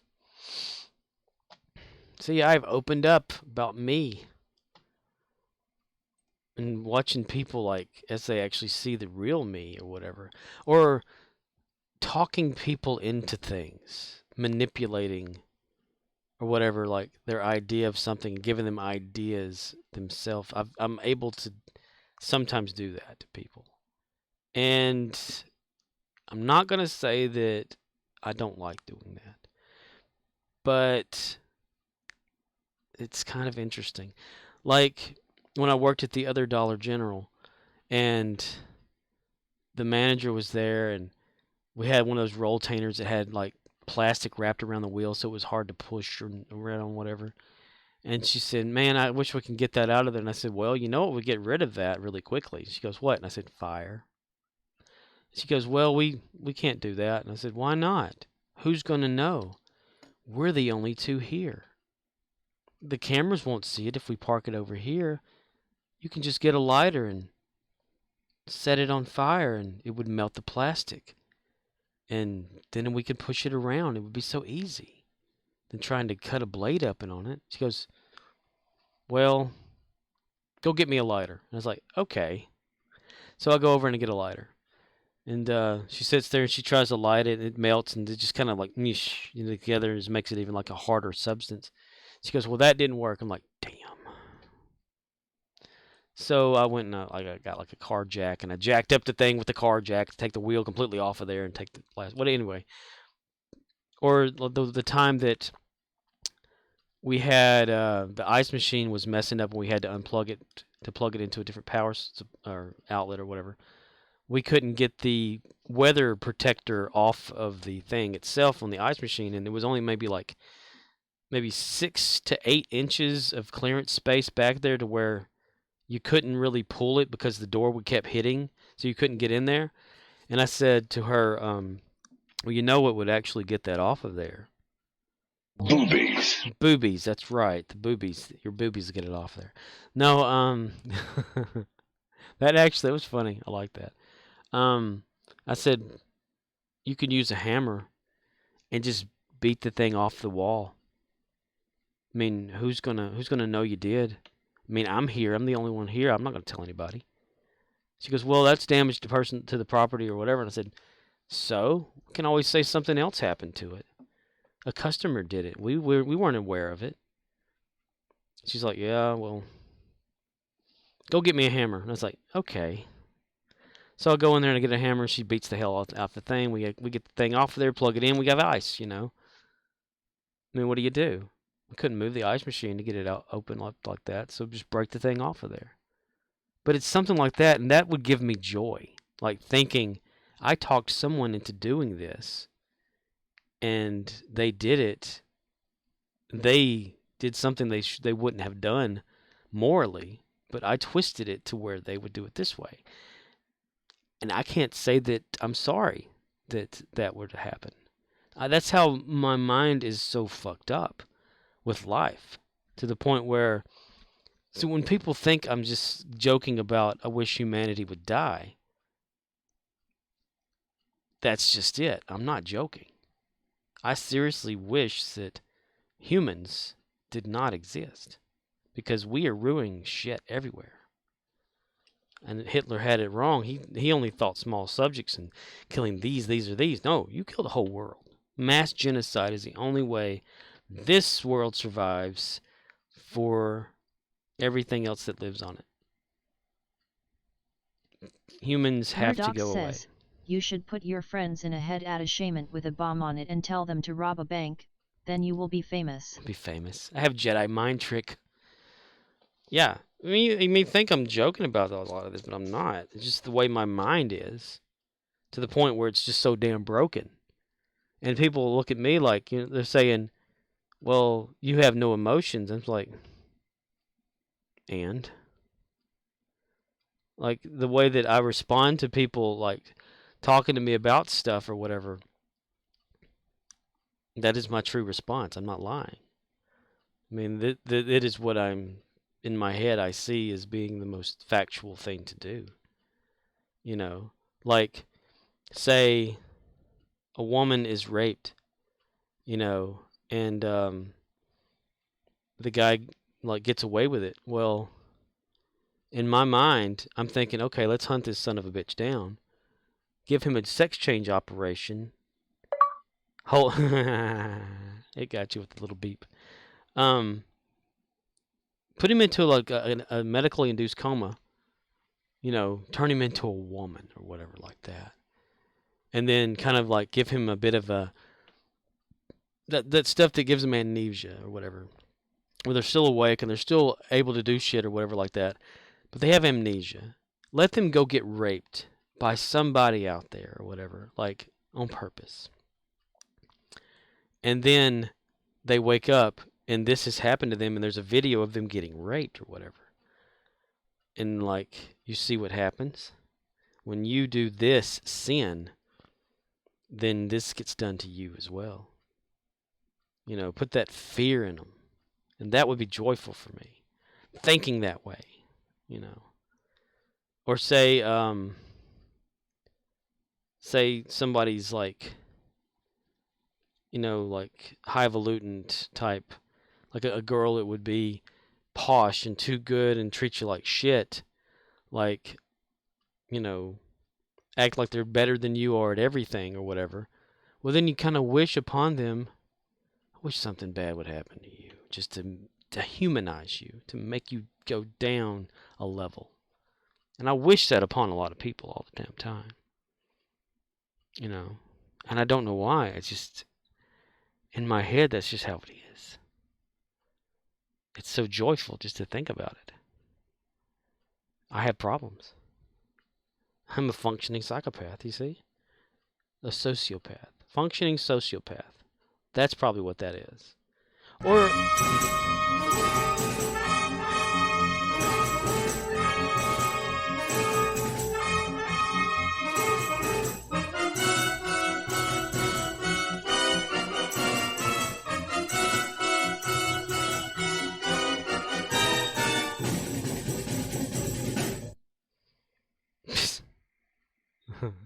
Thanks. I like it. But would I actually go out and do this to people? No. My conscience, yeah, would not allow me to. Murdoch says, I don't know man, maybe read some of that Buddha shit. Karma, meditation may help.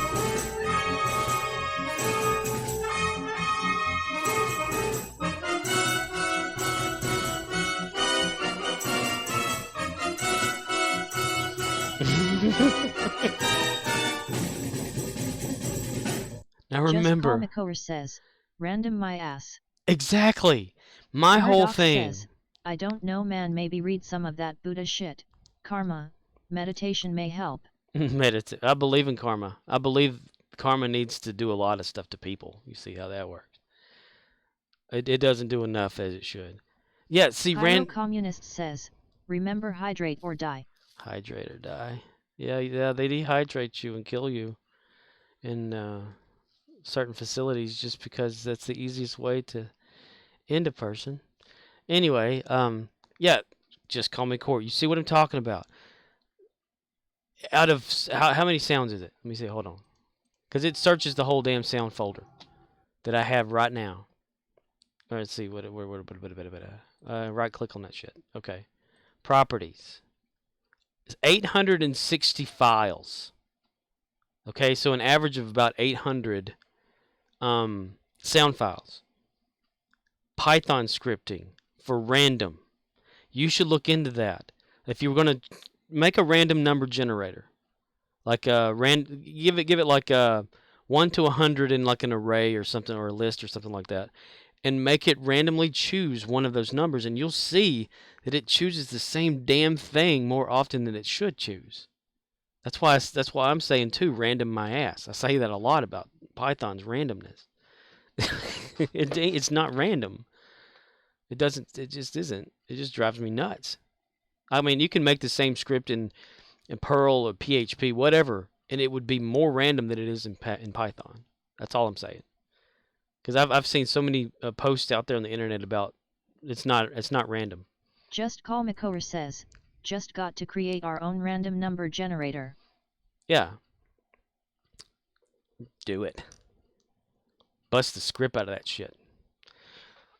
Anyway, I'm down to 3 viewers now. I guess people finally figured out how I am. I am a sociopath, apparently. See, I've just self-diagnosed myself as a sociopath because of the way my head works. It's just me. I mean, maybe that's why people cling to my thinking or something, while the people are intrigued or something like that. Or the psychic lady saying that this old man ghost always follows me around wearing glasses because he finds me intriguing. Maybe that's the entity that's hooked onto me and giving me these bad thoughts. I don't know. That's just a little insight into my way of thinking.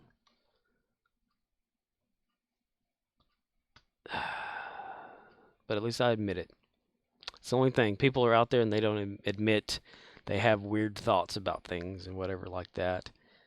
They all look to the good and stuff. Good's bullshit. You can't have good without bad. Yin and yang. You got to have it both. Like somebody out there's got to be super good. Somebody's got to be evil. That's just the way the world works. You can't have God without the devil. Maybe I'm the devil. Maybe I'm influenced by. I don't know. So far, it's been awesome. I mean, it's just being human. Being a fucked up human in my head. When I'm gone, that would be the best day a lot of people will have. Anyway, I'm going to close her down because I'm sleepy and tired. Because we had that damn fresh truck today. It was such a piece of shit. And then they had this thing going on. Are you on your feet all day? Hey, I'm working with you all day. I got a job. You don't need all day. Hey, I'm working with you all day. Hey, big guy. Hey, big guy. Shitting me? You're just $19.99. You don't need all these. Hey, how you doing? Hi, Billy Mays here. Billy Mays just $19.99.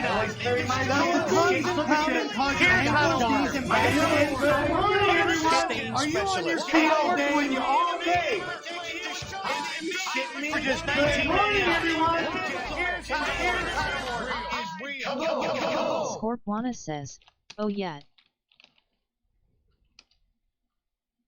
Are you Murdoch on your feet says, all day? "Okay, Does well, the thanks for constant the pounding psycho cause your asshole. ankles, knees, and Winky back to face. ache? Have Hi, sweet Billy dreams. Mays here for the world's Monster greatest visits Scorp insult, tonight. Impact Gel. Why am I Scorpwana smashing my says, hand with this hammer? ha, ha, ha. To show you the amazing protection you get from Impact Gel. And this hammer is real. The same gel technology "Oh, yeah, is babe." used in our Impact Gel insoles. If you have sore, tired, aching feet, Impact Gel absorbs more shock and pressure than other insoles. Unlike regular insoles that break down over time, Impact Gel is injected Scorpwana into says, the areas that "YouTube provide pressure copyright this relief where you motherfucker." need it most. The heels and Scorpwana balls says, of your feet. The "Yes." gel never breaks down, and when impact occurs, the insole soaks up the shock, and the force now ripples throughout the gel pads. No regular insole can do that. Even after continuous pounding, these M&Ms don't break.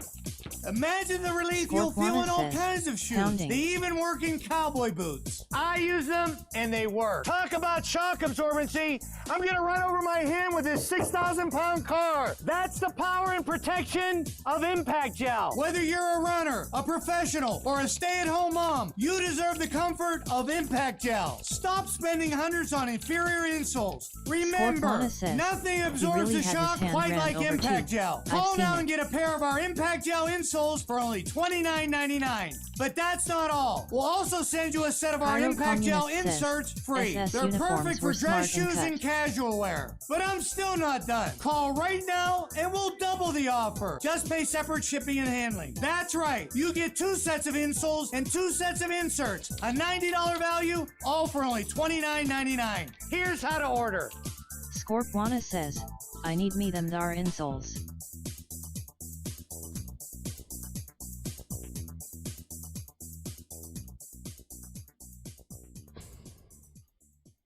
I want to look up the Pitchman episode for that. I wasn't aware that the black would stay that long. What the fuck?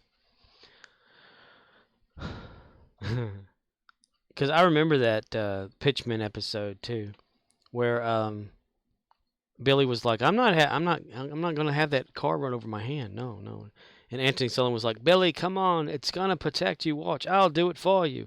So he done this. Anthony Sullivan done the hand getting ran over segment of that. He goes, "I'm even blah blah blah blah blah. I'm gonna have my hand run over by this car, you know." And he taps on the car, and Anthony Sullivan, like, you can see, like, they shoot it with the camera, but there's a camera behind them shooting them with the camera. So you see Anthony Sullivan actually even hand in her car, getting it ran over.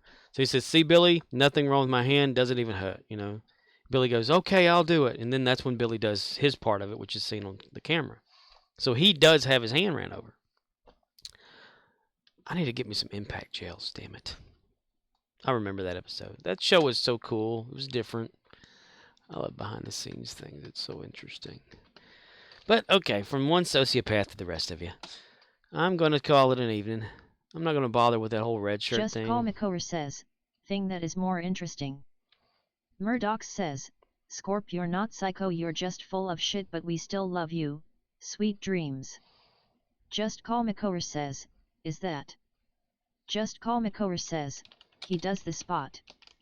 Just Call Makor says, "But they still use Anthony's hand in the commercial." Scorpwana says, "Wet dreams."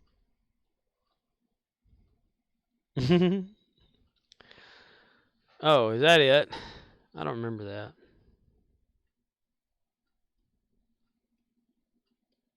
That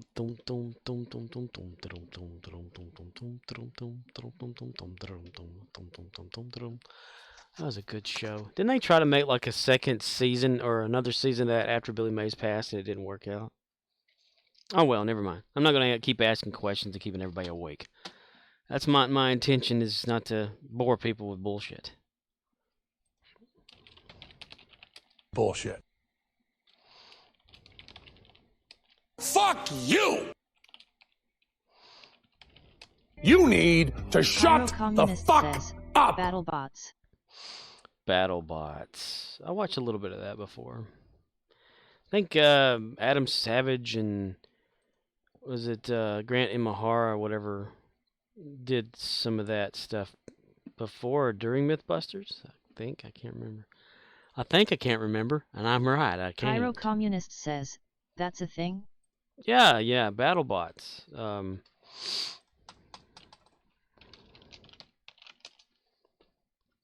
I think it was a show where they actually made little robots fight to the death. Yeah. Reality, 9 seasons back in 2000. Yeah. They would make actual... If a person ever got in the ring with one of them, they would get killed by one of the bots. That's for damn sure. But I think they were controlled, though. Like, remote controlled. Because it would have, like, these huge things, like someone take a lawnmower apart and put the blade, like, facing a certain way. And Pyro Communist says, didn't know that. I'm just a backwater retard. I'm a retard, too. Backwater retard. I remember back in my day when we was retarded together. Okay, well, I'm going to close her down. There's no more host command. I don't feel like raiding. So, okay. But there's only 3 people viewing, it says anyway, so there's not really that much of a thing. I mean, everybody's going to go to bed after this, so why bother raiding anyone? I mean, there's no reason for that. Anyway, I'll try to be back tomorrow. I did not get my friggin'... Hold on. Murdoch says, Scorp shuts down stream and designs his next skin uniform. That's right. I like that song. I'm looking down the hole, you're looking up at me. You're cold and tired, that is easy to see. Lowered the rope to you, a bucket and a light. Your skin will be so soft and smooth and your heart will be mine. It rubs the lotion on its skin, or else it gets the hose again. It rubs the lotion on its skin, or else it gets the hose again. Yes, precious, it gets the hose. I like that song. I can't remember who sings it, though. It continues and everything and kind of goes through the Buffalo Bill thing. They even have like a video made with the song, too. It's pretty awesome. Pretty awesome. See, you know, the best thing for me would be not exist and go back to hell where I came from. That would be better for everybody in the whole damn world. But, okay, I'm going to Drazona. I'm going to get my free Phoenix box. So if anybody hasn't gotten that, don't forget about it. That's a free upgrade and or just miscellaneous bullshit in the game that would be very beneficial to certain players. I don't give a shit about it. I just want the upgrade. But others could want, like, the crewmen that come in there or the consoles or ship or something if you get an epic token, whatever, you know. You can go Pyro around Communist says, you might get a gold. Yeah, I've got Murdoch one. says, are giving Murdochs to find you and put you out of your misery? Yeah. Hey, you can target in those sites you got. Like, one night whenever this drunk guy came in to Dollar General, and I was there, and he was drunk, his girlfriend was drunk and all like that, and I was like talking a bit to them about, they said something and I was really perturbed about everything, and they said, well, what do you want to do? Just go out there and die or something? I said, no, I'm already dying. I'm probably going to die of heart failure pretty soon, you know, come to think of it. And it said, well, if anything quicker you can think of, let me know. And he says, well, I got like a whatever, like pistol out there at my house. I can give it to you. It can end you right now. I said, can you go get it? He's like, no, man. No. It's like, well, hell, if you're going to be talking like that, then damn, let's make it happen. What the fuck? None of this bullshit talking. Get it done. Get the action done. But, yeah. I'm psychotic. Anyway, I'm going to close her down now since I have my Phoenix token. I'll just turn it into an upgrade is all I'm going to do with that. Hello there in my camera view. Oh, yeah? Well, I can do that, too. Dun, dun, dun, dun. All right, I'm going to end it in 5 seconds. 4, 3, 2, 1. Closing it. Y'all have a good night. Be safe out there. And think happy thoughts. Whatever. Think thoughts that make you happy. That's what I'm going to say. Bye.